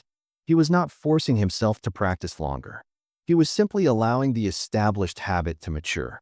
The strangest part, Alex reported, is that I actually want to do it now. Missing my morning practice feels wrong, like leaving the house without brushing my teeth. It is not discipline anymore. It is just what I do. This is the goal, not white-knuckled adherence through willpower, but genuine automaticity. The behavior becomes part of your identity, part of who you are, and maintaining it requires no more effort than maintaining any other aspect of your self-concept. Average people rely on motivation to drive behavior. They wait until they feel like practicing, then wonder why their practice is inconsistent. They set ambitious goals that require peak motivation to achieve, then abandon those goals when motivation inevitably fluctuates. They treat behavior change as a test of character, and when they fail, they conclude that their character is deficient. Elite performers understand that motivation is unreliable and design accordingly. They make desired behaviors tiny enough to perform regardless of motivation. They stack new habits onto existing triggers so no decision is required. They focus on consistency first and intensity second, knowing that a small practice performed daily beats an ambitious practice performed occasionally. The difference is not willpower. The difference is strategy. There is a neuroscience principle underlying all of this. Every behavior you perform strengthens a neural pathway. When you repeat a behavior consistently, the pathway becomes more efficient, signals travel faster, less conscious attention is required. The behavior begins to feel automatic. This is called myelination, and it is the biological basis of habit formation. But here is the critical insight. The brain does not distinguish between good behaviors and bad behaviors when strengthening pathways. It simply reinforces whatever you do repeatedly. If you check your phone first thing every morning, that pathway strengthens. If you spiral into catastrophic thinking whenever you receive critical feedback, that pathway strengthens. The brain is neutral, efficient, and completely indifferent to whether your habits serve your well-being. This neutrality is both the problem and the solution. The problem is that destructive patterns become automatic just as easily as constructive ones. Your overthinking habit did not develop because you chose it. It developed because you repeated certain thought patterns thousands of times until they became your default. The solution is that you can deliberately install new defaults through the same mechanism. Consistent repetition of desired behaviors, even tiny ones, builds the neural infrastructure that eventually makes those behaviors effortless. You are not fighting your brain. You are using your brain's natural tendency toward efficiency in your favor. Let me give you the specific architecture for days 10 through 12. First, identify your anchors. What behaviors do you already perform consistently every single day? Waking up, making coffee or tea, brushing teeth, sitting down at your desk, eating lunch, getting into bed. These existing habits become attachment points for your new practices. Second, create your stacks. Using the formula, after I, current habit, I will, new habit, design specific links between anchors and practices. Be precise. Vague intentions like, I will practice mindfulness in the morning, fail because they lack a clear trigger. Specific stacks like, after I pour my coffee, I will do 60 seconds of breath awareness, succeed because the trigger is unmistakable. Third, start tiny. Whatever duration you think is reasonable, cut it in half. Then cut it in half again. Your initial practice should be so small that it feels almost silly. This is intentional. You are building consistency first. You can always expand later once the habit is established. Fourth, never miss twice. You will occasionally miss a practice. Life intervenes, circumstances disrupt routines, unexpected events occur. One miss does not break a habit. 2 consecutive misses begin to. If you miss once, your absolute priority is showing up the next day, even if only for 30 seconds. Protect the streak at all costs. Fifth, track visibly. Mark each completed practice on a calendar you see daily. This simple act provides 2 benefits. The satisfaction of maintaining a visible streak creates motivation to continue, and the visibility ensures you cannot accidentally forget your practice through convenient unconsciousness. Maya created 3 stacks. After pouring her morning coffee, 60 seconds of thought witnessing. After sitting down to begin work, 3 physiological sighs and a conscious intention for the work session. After brushing her teeth at night, the 5-minute vagal reset. She wrote these stacks on a sticky note attached to her bathroom mirror. She marked completions on a paper calendar next to her desk, old-fashioned, but visible in a way that phone apps were not. By day 12, all 3 practices felt integrated into her day, not because she had exceptional discipline, but because she had exceptional design. The practices happened almost automatically, triggered by anchors she could not avoid, small enough to complete regardless of mood or circumstance. I used to think I was bad at habits, Maya reflected. Now I realize I was just bad at designing them. The problem was never my willpower. The problem was my strategy. Your assignment for days 10 through 12 is to build your personal habit architecture. Today, day 10, identify your anchors and create at least 2 habit stacks linking existing behaviors to your new practices. Tomorrow, day 11, implement those stacks with minimum viable durations. If you plan 5 minutes, start with 2. If you plan 2 minutes, start with 1. Prove to yourself that you can maintain perfect consistency at the tiny level before expanding. Day 12, review what is working and what is not. Adjust triggers if necessary. Adjust durations only if consistency has been perfect. Begin visible tracking if you have not already. By the end of day 12, you will have practices embedded in your daily routine that happen almost without thought. The question will no longer be whether you will practice, but how long and how deep. You now have the tools: awareness, regulation, reframing. These techniques work when applied. You now have the system to ensure consistent application. Habit stacking, tiny behaviors, visible tracking. These strategies transform occasional practice into automatic ritual. What remains is perhaps the most important element of all. You can observe thoughts without being controlled by them. You can regulate your nervous system out of threat states. You can challenge cognitive distortions with precision. You can maintain consistent practice through intelligent design. But can you be here, now, in this moment, without mentally escaping to past or future? Can you wash dishes while only washing dishes? Can you have a conversation while only having that conversation? Can you experience your life as it actually unfolds rather than living in constant mental commentary about your life? This is present moment mastery, and it is where all your skills converge into something greater than their sum. The practices have been preparation. The real transformation begins now. Chapter 6: Present Moment Mastery. The average person spends 47% of their waking life somewhere other than the present moment. Nearly half of your existence gone. Not to sleep, not to rest, but to mental time travel you never chose and cannot remember. This is day 13, and you are about to reclaim what has been stolen. Remember the Harvard study I mentioned in our first chapter together? Researchers tracked over 2,000 adults, pinging them randomly throughout the day to ask two simple questions. What are you doing right now? And where is your mind right now? The results were disturbing. Regardless of activity, working, eating, exercising, socializing, relaxing, people's minds wandered to somewhere other than the present nearly half the time. They were physically in one place and mentally in another.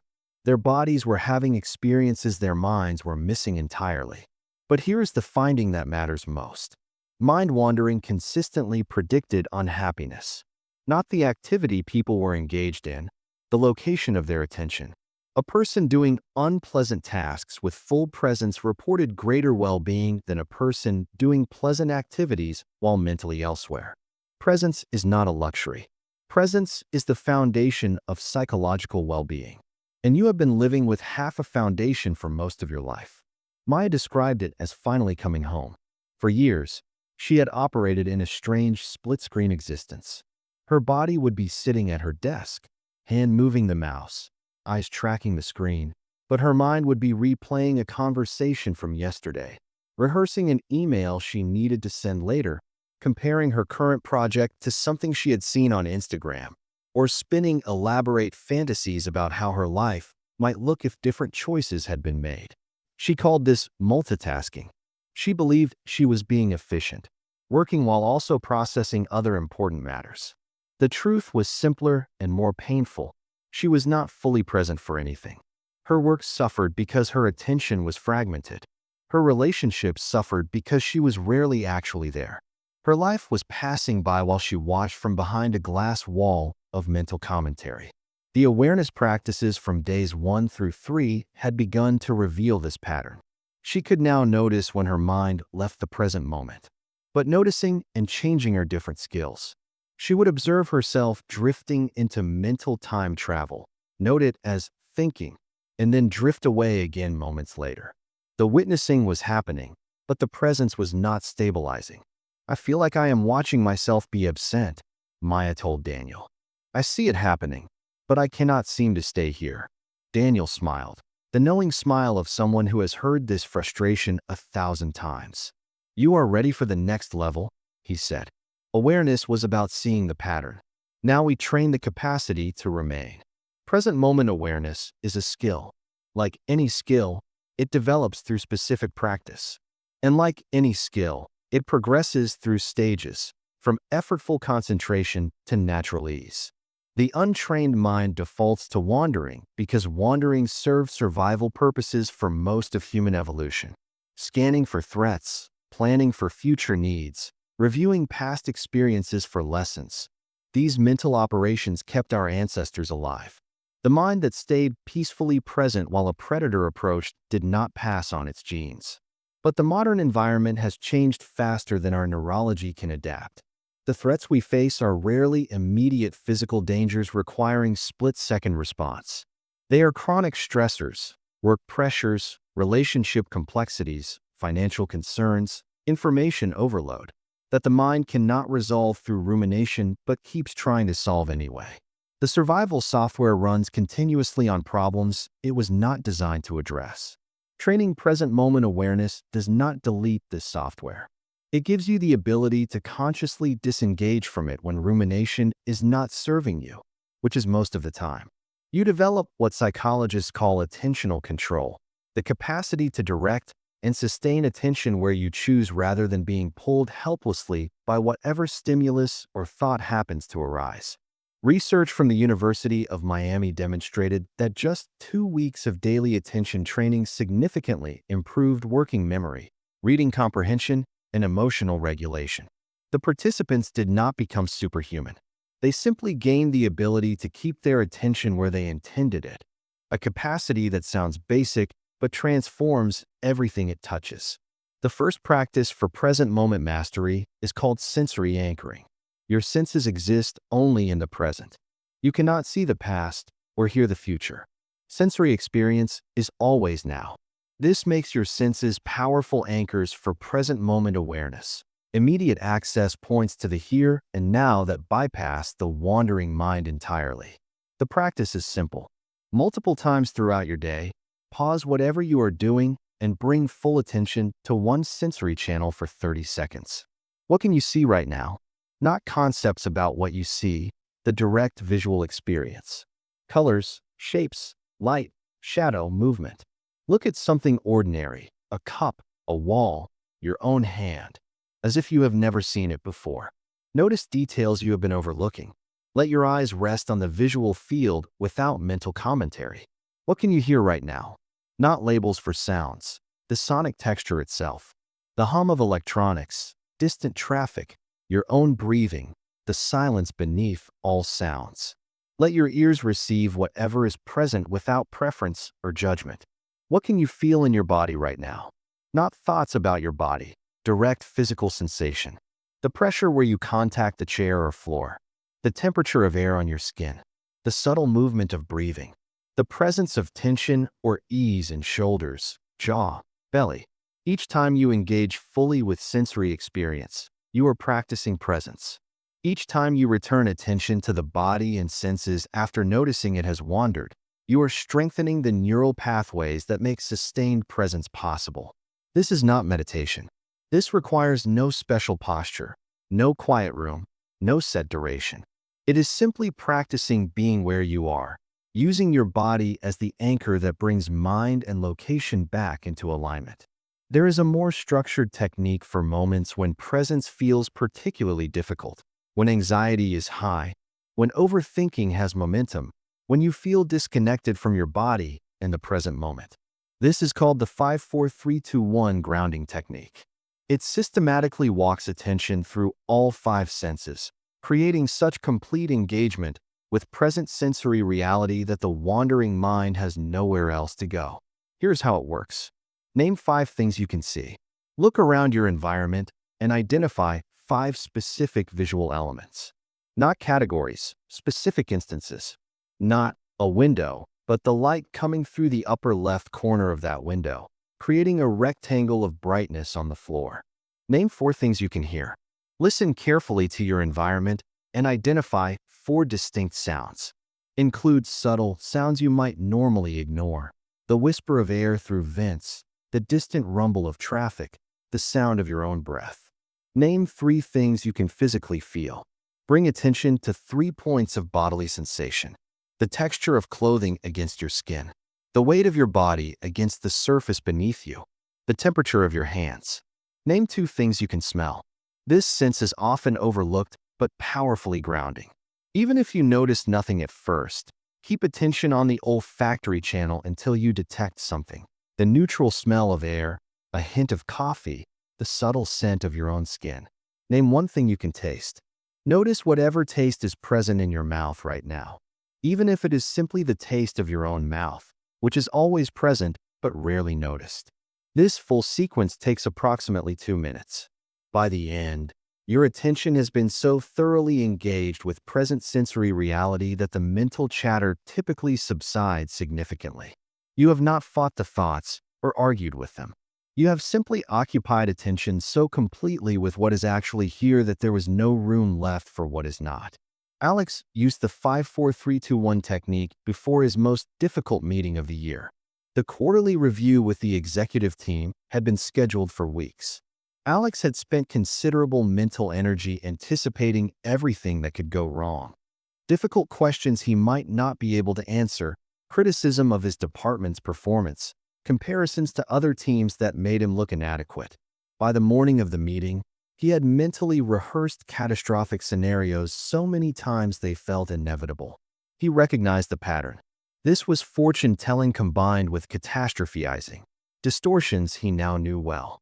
He ran the thoughts through the thought court and found them largely unsupported by evidence. But the anxiety remained in his body. His nervous system was mobilized for threat regardless of what his rational mind concluded. So he used the body to shift the mind. Standing outside the conference room, he went through the full grounding sequence. 5 things he could see: the grain of the wooden door, the flicker of fluorescent lights, the pattern of carpet fibers, the gleam of the door handle, the shadow his body cast on the wall. For things he could hear: voices murmuring inside the room, the hum of the HVAC system, footsteps in a distant hallway, the subtle sound of his own breathing. 3 things he could feel: the weight of his laptop bag on his shoulder, the pressure of shoes on his feet, the slight tension in his jaw that he consciously released. 2 things he could smell: coffee from somewhere nearby, the neutral scent of recycled office air. 1 thing he could taste: the faint residue of toothpaste from his morning routine. The sequence took 90 seconds. When he finished, something had shifted. The catastrophic scenarios were still accessible if he wanted to engage them, but they had lost their urgency. He was here, in this hallway, about to walk into a meeting, not in some imagined future where everything went wrong. Here, he walked into the room and delivered the best presentation of his quarter. Average people are continuously hijacked by mental time travel. They sit in meetings while mentally composing emails. They eat meals while planning tomorrow's tasks. They spend time with loved ones while replaying workplace conflicts. Their attention is rarely synchronized with their location, creating a perpetual sense of displacement, being somewhere without actually being there. Elite performers have trained the capacity to be fully where they are. When they work, they work. When they rest, they rest. When they engage with others, they are genuinely present. This is not superhuman discipline. It is a skill developed through consistent practice, the same practices you are now learning. The difference in output is dramatic. Full presence allows access to flow states, periods of complete absorption where performance peaks and time seems to alter. Mihai Csikszentmihalyi, the psychologist who pioneered flow research at the University of Chicago, found that people report their greatest happiness, creativity, and productivity during flow experiences. And flow requires presence. You cannot enter flow while your attention is fragmented across past, present, and future. Maya's creative flow breakthrough came on day 14. She had struggled for months with a particular client project, a brand identity that refused to come together. Every approach felt derivative, forced, inadequate. She would work for hours and produce nothing she wanted to keep. The comparison spiral had become so intertwined with this project that opening the file triggered immediate anxiety. On day 14, she decided to try something different. Before opening the design software, she did the full 5-4-3-2-1 grounding. Then she set a 30-minute timer and made a commitment.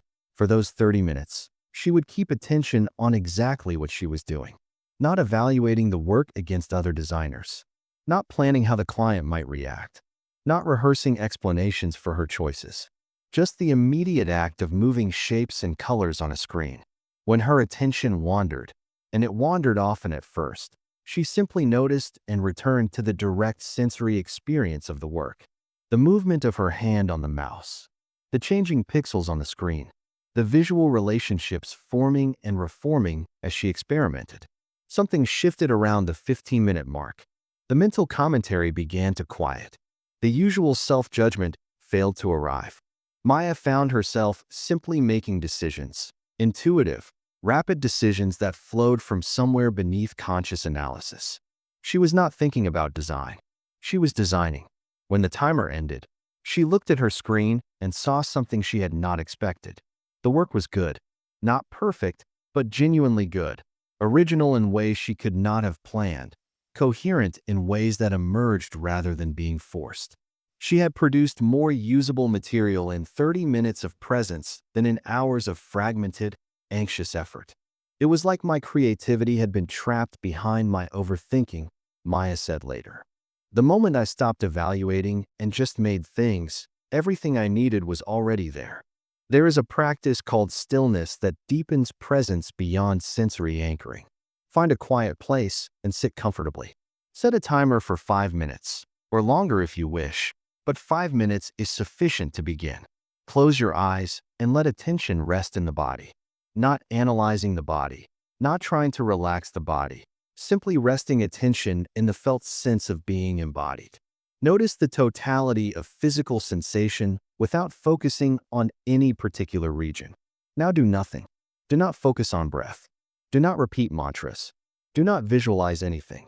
Simply sit in open awareness, allowing whatever arises to arise and whatever passes to pass. If thoughts appear, let them be, neither engaging nor pushing away. If sensations intensify, let them be. If restlessness appears, let that be as well. This practice is different from the active techniques you have learned. It trains the capacity to be present without doing anything to be present, to rest in awareness itself rather than in any object of awareness. This is what some traditions call the inner observer, and it represents a more fundamental form of presence than sensory anchoring alone can provide. At first, stillness feels uncomfortable. The mind produces urgent thoughts about things you should be doing. The body generates restless impulses to move, adjust, scratch.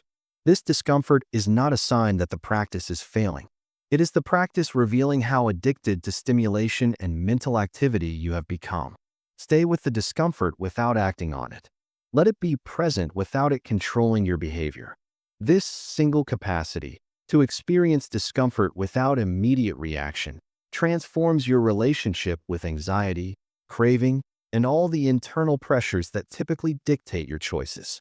Your practice for days 13 through 15 integrates 3 elements. First, sensory anchoring throughout the day. Multiple times daily. Aim for at least 5. Pause and bring full attention to one sensory channel for 30 seconds. Use these micro-practices to repeatedly return attention to the present moment, building the habit of presence. Second, the 5-4-3-2-1 grounding technique.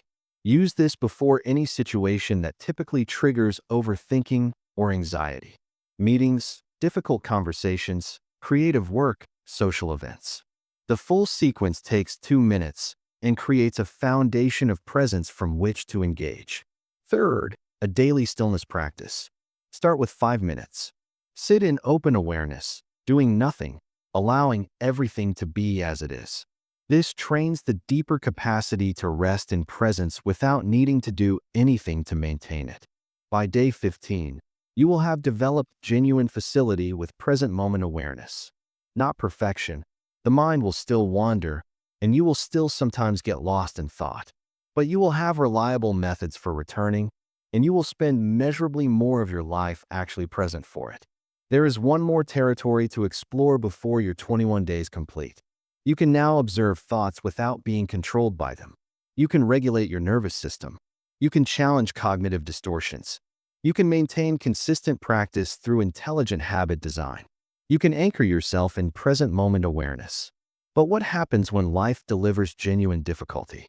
When loss arrives, when plans collapse, when circumstances prove that some of your fears were justified?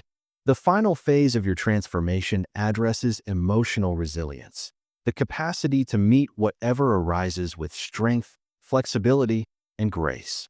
Not because you have mastered avoidance, but because you have learned that you can handle more than you ever believed possible.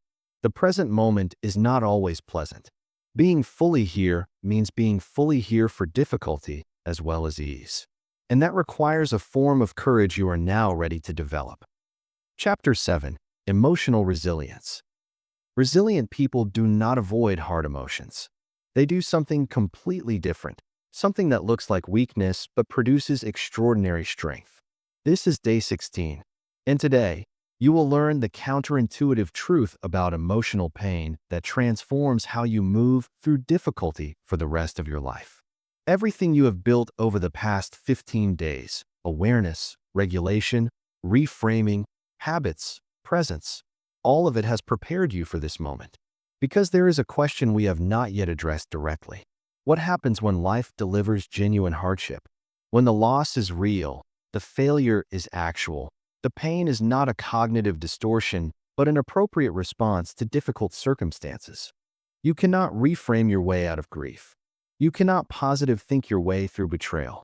Some pain is not distortion, it is truth.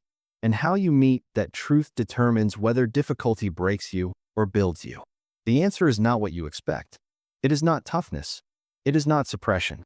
It is not forcing yourself to move on before you are ready. The answer is a form of radical allowing that most people have never been taught.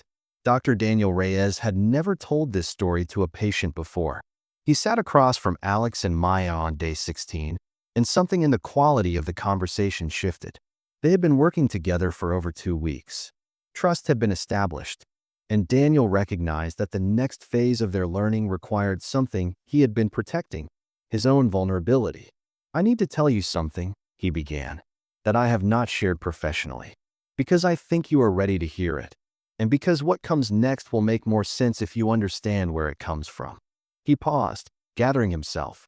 11 years ago, I had what I can only describe as a complete breakdown. I was a practicing psychologist, supposedly an expert in emotional regulation, and I fell apart so thoroughly that I could not get out of bed for 3 weeks. I lost my practice, my marriage, nearly lost my life. The silence in the room was complete. The irony was not lost on me, Daniel continued. Here I was, teaching people how to manage their minds, and I was drowning in my own. All my techniques, all my training, all my professional knowledge, none of it was enough when the wave hit. He explained what had happened. A series of losses compressed into a 6-month period. His father's death, his wife's affair, a malpractice lawsuit that was eventually dismissed but destroyed his reputation in the interim. Any one of these would have been difficult. Together, they overwhelmed every coping resource he had. I tried to handle it the way I had been trained. Stay strong. Keep functioning. Process the emotions intellectually. Push through. And for a while, it seemed to work. I was still seeing patients, still paying bills, still appearing normal to the outside world. But inside, something was breaking. And eventually, it broke completely. What Daniel discovered during his recovery changed everything about how he understood emotional resilience. The conventional approach to difficult emotions treats them as problems to be solved. You feel sad, so you try to cheer yourself up. You feel anxious, so you try to calm yourself down. You feel angry, so you try to let it go. The underlying assumption is that negative emotions are errors, glitches in the system that need to be corrected as quickly as possible. This approach works reasonably well for minor emotional fluctuations, but it catastrophically fails when facing genuine trauma, loss, or overwhelming difficulty. Trying to solve or fix or quickly move past deep pain does not process the pain. It suppresses it. And suppressed pain does not disappear. It goes underground, emerging later as anxiety, depression, physical illness, or sudden breakdowns that seem to come from nowhere. Daniel had spent his career helping people suppress more efficiently. His breakdown forced him to learn something different. The breakthrough came from an unexpected source, he told Alex and Maya. A teacher I found during my worst months introduced me to a practice that seemed almost too simple to be meaningful. She called it RAIN. RAIN is an acronym representing 4 steps for meeting difficult emotions with presence rather than resistance. The R stands for recognize. When a difficult emotion arises, the first step is simply to name it. Not to analyze it, not to judge it, not to immediately try to change it. Just recognize what is present. I am feeling grief. I am feeling fear. I am feeling shame. This recognition creates a small but crucial gap between you and the emotion, the witnessing space you developed in your first days of practice. The A stands for allow. This is the counterintuitive step that transforms everything. Instead of fighting the emotion or trying to make it go away, you consciously allow it to be present. You say, internally, this is here. I am allowing this to be here. This does not mean you like the emotion or want it to continue. It means you stop adding the additional suffering of resistance to the primary suffering of the emotion itself. The I stands for investigate. With a quality of gentle curiosity, not analytical interrogation, you explore the emotion more closely. Where do you feel it in your body? What is its texture, its temperature, its shape. What does this emotion need? What is it trying to tell you? This investigation is kind, not harsh. You are approaching your own pain the way you would approach a frightened child. The N stands for nurture. Having recognized, allowed, and investigated the emotion, you offer yourself compassion. You might place a hand on your heart. You might speak to yourself the way you would speak to a dear friend in pain. You might simply breathe warmth and care toward the part of you that is suffering. This is not fixing or solving. This is accompanying yourself through difficulty with kindness. Research from Dr. Kristen Neff at the University of Texas and Dr. Christopher Germer at Harvard Medical School has demonstrated that this approach, meeting emotions with presence and self-compassion rather than resistance and self-criticism, produces significantly better outcomes for emotional healing, resilience, and long-term well-being than attempting to suppress or quickly overcome difficult feelings. Daniel practiced rain during his recovery, sometimes for hours each day. The grief over my father was the most difficult, he recalled. I had not allowed myself to fully feel it because I was too busy trying to hold everything together. When I finally stopped resisting, when I let the grief be as big as it actually was, I thought it would destroy me. Instead, something unexpected happened. The grief began to move. He described what he meant. Emotions that are resisted become static. They freeze in place, creating chronic background suffering that colors everything. Emotions that are fully allowed tend to flow. They intensify initially, peak, and then naturally begin to subside. Not because you force them to change, but because that is the nature of emotional experience when it is not blocked. I cried more in those 3 weeks than I had in my entire adult life. Rage came up, rage at my wife, at the lawyers, at my father for dying, at myself for failing. Fear came up, terror about the future, about being alone, about losing everything I had built. And underneath all of it, a grief so profound I could barely breathe. But I kept practicing. Recognize, allow, investigate, nurture, again and again, meeting whatever arose with as much presence as I could manage. And slowly, almost imperceptibly, the weight began to lift. Not because the circumstances changed, not because I talked myself into feeling better, because I finally stopped fighting my own experience. There is a self-compassion practice you can use in moments of acute emotional difficulty. It is called the self-compassion break, developed by Dr. Kristen Neff, and it takes less than 2 minutes. When you notice you are suffering, when difficult emotions have arisen and you feel overwhelmed, inadequate, or in pain, pause and offer yourself 3 phrases. First, this is a moment of suffering.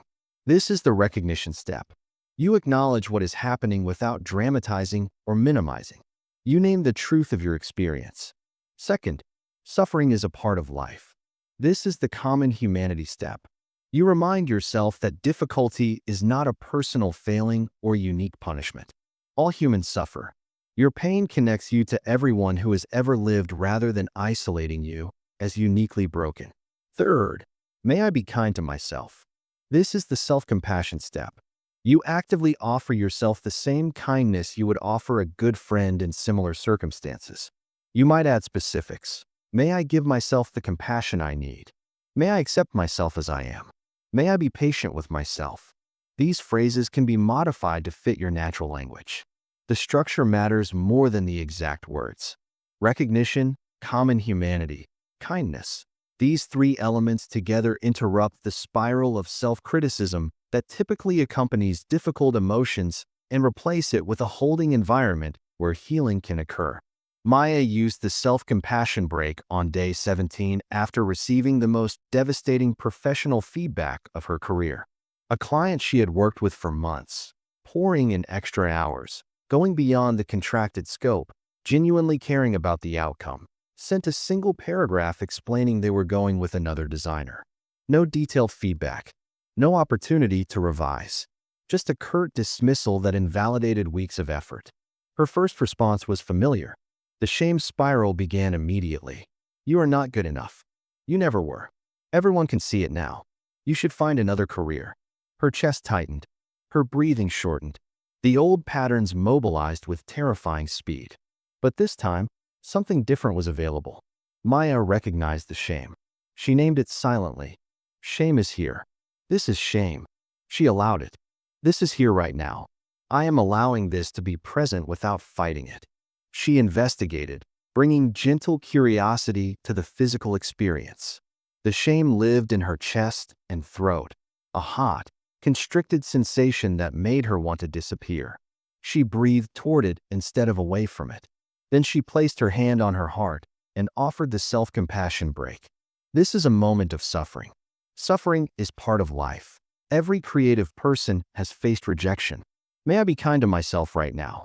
May I give myself the compassion I would give a friend. The shame did not vanish. The disappointment remained real. But something shifted in her relationship to the pain. She was no longer alone in it, no longer attacking herself on top of the external rejection. She was accompanying herself through difficulty with the kindness she deserved. Later that evening, she was able to look at the situation more clearly. The rejection might contain useful information or might simply reflect client preferences she could not have anticipated. Either way, it was one data point in a long career, not a verdict on her worth as a person or professional. I could not have gotten to that clarity if I had stayed in the shame spiral, Maya reflected. The self-compassion created space where I could actually think again. Average people treat difficult emotions as enemies to be defeated. They resist, suppress, distract, and numb. Anything to avoid fully feeling what is present. This resistance creates a war within themselves that consumes enormous energy and ultimately fails. The emotions they are avoiding grow stronger in the shadows, emerging at unexpected moments with devastating force. Elite performers have learned to treat difficult emotions as information to be received. They allow feelings fully, even painful ones, knowing that allowed emotions tend to flow and complete, while resisted emotions freeze and fester. They meet their own suffering with compassion rather than criticism, creating internal conditions where healing naturally occurs. This is not weakness. This is the deepest form of strength. The courage to feel what is actually present, to stay with discomfort rather than fleeing, to extend kindness toward yourself when kindness is hardest to access. There is one more concept essential to emotional resilience: the willingness to let go. Letting go is perhaps the most misunderstood practice in personal development. People often interpret it as giving up, as accepting defeat, as abandoning things that matter. This is not what letting go means. Letting go means releasing your grip on how you think things should be so you can respond to how things actually are. It means surrendering the mental argument with reality that cannot be won. It means accepting what has already happened, which cannot be changed, so that energy becomes available for what can be influenced. Alex struggled with letting go more than any other practice. His mind wanted to rehash past mistakes endlessly, as if sufficient analysis might somehow change what had already occurred. He would lie awake replaying decisions from years ago, imagining different choices, constructing alternate timelines where he had been smarter, more prepared, more adequate. "What are you hoping to accomplish?" Daniel asked him directly. Alex paused. "I guess. I want to understand where I went wrong, so I do not make the same mistakes again." "Have you learned anything new in the past 6 months of replaying these events?" Another pause, longer this time. "No, I have had the same thoughts thousands of times." "Then this is not learning. This is rumination disguised as analysis. You are not extracting new information. You are punishing yourself for being imperfect. And the punishment prevents the very healing and growth you say you want." The practice Daniel offered was simple but profound. When Alex noticed himself beginning to rehash an unchangeable past, he would consciously acknowledge, "This already happened. I cannot change it. I am choosing to release my grip on this and return to the present." Not because the past did not matter, not because the mistakes were not real, but because holding on to what cannot be changed only perpetuates suffering without producing benefit. Acceptance and surrender are not resignation. They are the recognition that peace comes from aligning with reality rather than arguing with it. They are the wisdom to know what can be influenced and what must simply be allowed to be as it is.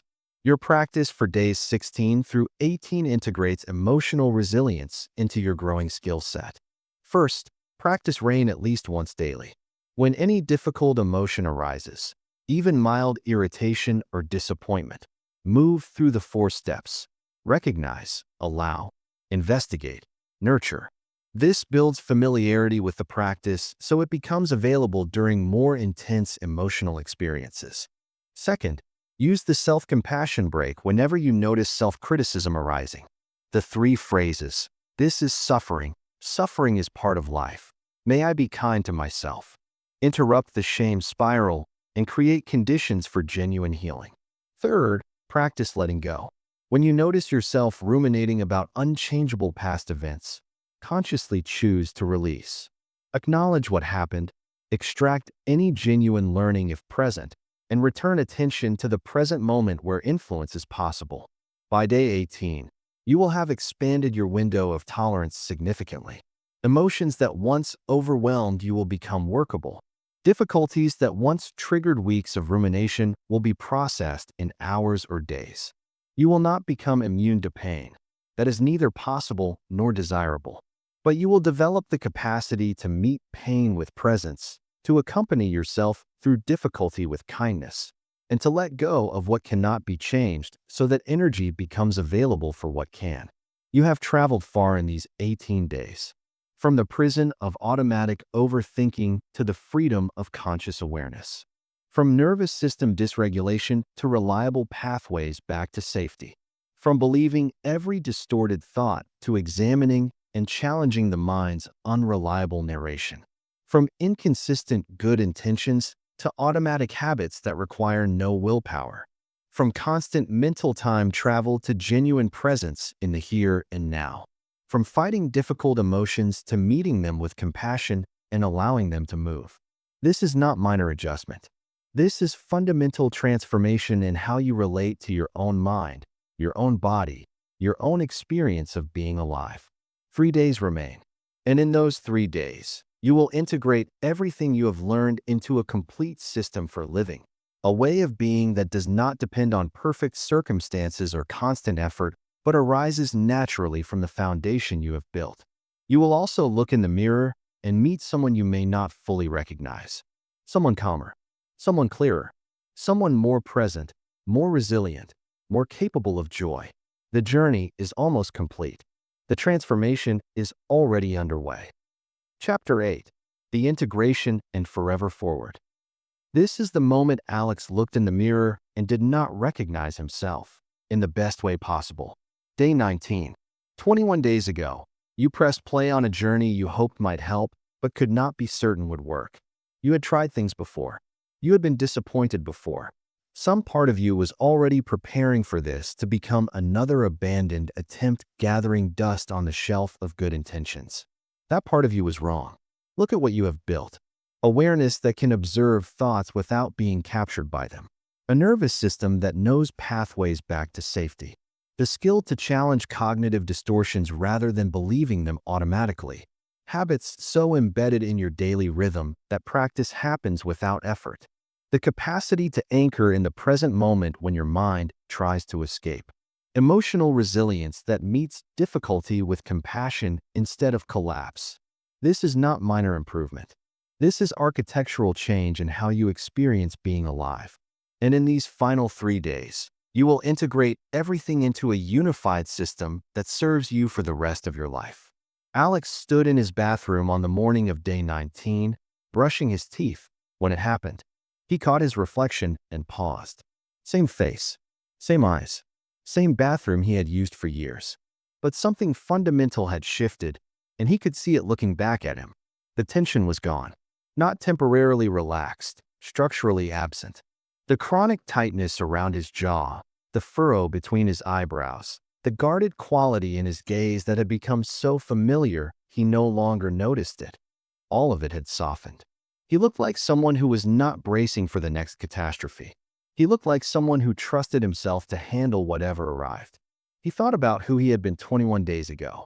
The man who could not sleep. The man whose mind ran disaster simulations at 3 in the morning. The man who had a panic attack in a conference room because his nervous system had forgotten what safety felt like. That man was not gone. He was integrated. The anxiety that had once controlled Alex was now information he could receive, process, and respond to consciously. The overthinking that had paralyzed his decisions was now a signal he recognized and knew how to interrupt. The parts of himself he had been fighting for years were no longer enemies. They were aspects of his experience he had learned to meet with awareness and compassion. I used to think the goal was to become someone who never struggled, Alex reflected later. Now I understand. The goal is to become someone who can be present with struggle, who does not add suffering on top of suffering, who trusts the process of moving through difficulty rather than getting stuck in it. This is the transformation, not the elimination of challenge, but the development of capacity to meet challenge with presence, skill, and grace. Maya's integration looked different but felt equally profound. She was working on a new client project, the first major commission since the rejection that had devastated her on day 17. The old Maya would have approached this project with desperate perfectionism, terrified of another failure, comparing every element to what other designers might produce. The Maya of day 19 approached it differently. She began with her morning anchor, 60 seconds of breath awareness while her coffee brewed. She sat down at her desk and performed 3 physiological sighs before opening any files. She set a 45-minute focus block, committing to full presence with the work rather than fragmented attention scattered across past and future. When comparison thoughts arose, and they still arose, she recognized them as the cognitive distortion they were. She noted comparing and returned attention to the immediate act of creation. When perfectionist anxiety tried to freeze her process, she acknowledged the feeling with self-compassion rather than self-criticism. This is anxiety. Anxiety is part of creative work. May I be kind to myself right now? She was not suppressing the old patterns. She was responding to them with the full toolkit she had spent 21 days building. Awareness, regulation, reframing, presence, compassion, each skill supporting the others, creating a system far more powerful than any single technique alone. By the end of the session, Maya had produced work she genuinely liked. Not because she had eliminated self-doubt, but because she had learned to create alongside self-doubt, neither controlled by it nor waiting for it to disappear. I finally understand what confidence actually is, Maya said. It is not the absence of fear. It is the presence of trust. Trust that you can handle whatever arises, including your own difficult emotions. Dr. Daniel Reyes watched Alex and Maya's transformation with the quiet satisfaction of someone who had witnessed this pattern many times, and who still found it moving every single time. What you've accomplished is rare, he told them during their final session. Not because the information is hidden. Everything you learned exists in books, courses, research. The difference is that you actually practiced. You showed up daily. You trusted a process long before you could see its results. He paused, choosing his words with intention. Most people quit in the first week. Those who continue do so inconsistently, only when it's convenient. The tiny percentage who commit, who practice even when it feels pointless, are the ones who transform. It isn't talent. It isn't luck. It's consistency, compounded until it looks like magic. Daniel's expression softened. You're different now, not because something was added to you, but because something was uncovered. The calm, the clarity, the resilience, these were always there. They were simply buried under mental noise, stress patterns, and survival habits. Your practices removed the obstruction. What remains is who you are when you are no longer fighting yourself. Your daily protocol distills everything you've learned into a sustainable rhythm. The morning anchor takes 5 to 7 minutes. Begin with 3 conscious breaths before touching your phone or engaging your mind. Then practice 2 minutes of the thought witness, noticing thoughts without following them. Finish with extended exhale breathing, 4 counts in, 6 to 8 counts out, to activate the vagus nerve and begin the day grounded and regulated. Throughout the day, use the 60-second transition reset. Before shifting into a new activity, take 3 physiological sighs, 2 sharp inhales through the nose, 1 long exhale through the mouth. This clears accumulated tension and brings full presence to whatever comes next. Evening integration takes 5 to 10 minutes. Start with the vagal reset, slow breathing to shift your body into rest mode. If any unresolved emotion remains, spend a few minutes with rain. Recognize, allow, investigate, nurture. End the night with 30 seconds of gratitude. 3 specific things from your day. Research shows this simple practice improves sleep, mood, and overall well-being. Altogether, this protocol requires about 15 minutes, yet its return is exponential. Most people treat personal growth as an event, something they visit and then leave. Top performers treat it as a lifestyle. Identity doesn't shift through inspiration, it shifts through repetition. Small actions, executed daily, reshape who you become. These 21 days were not just skill training. They reshaped your relationship with your mind. You move from unconscious identification to conscious witnessing. You're not finished, you're beginning.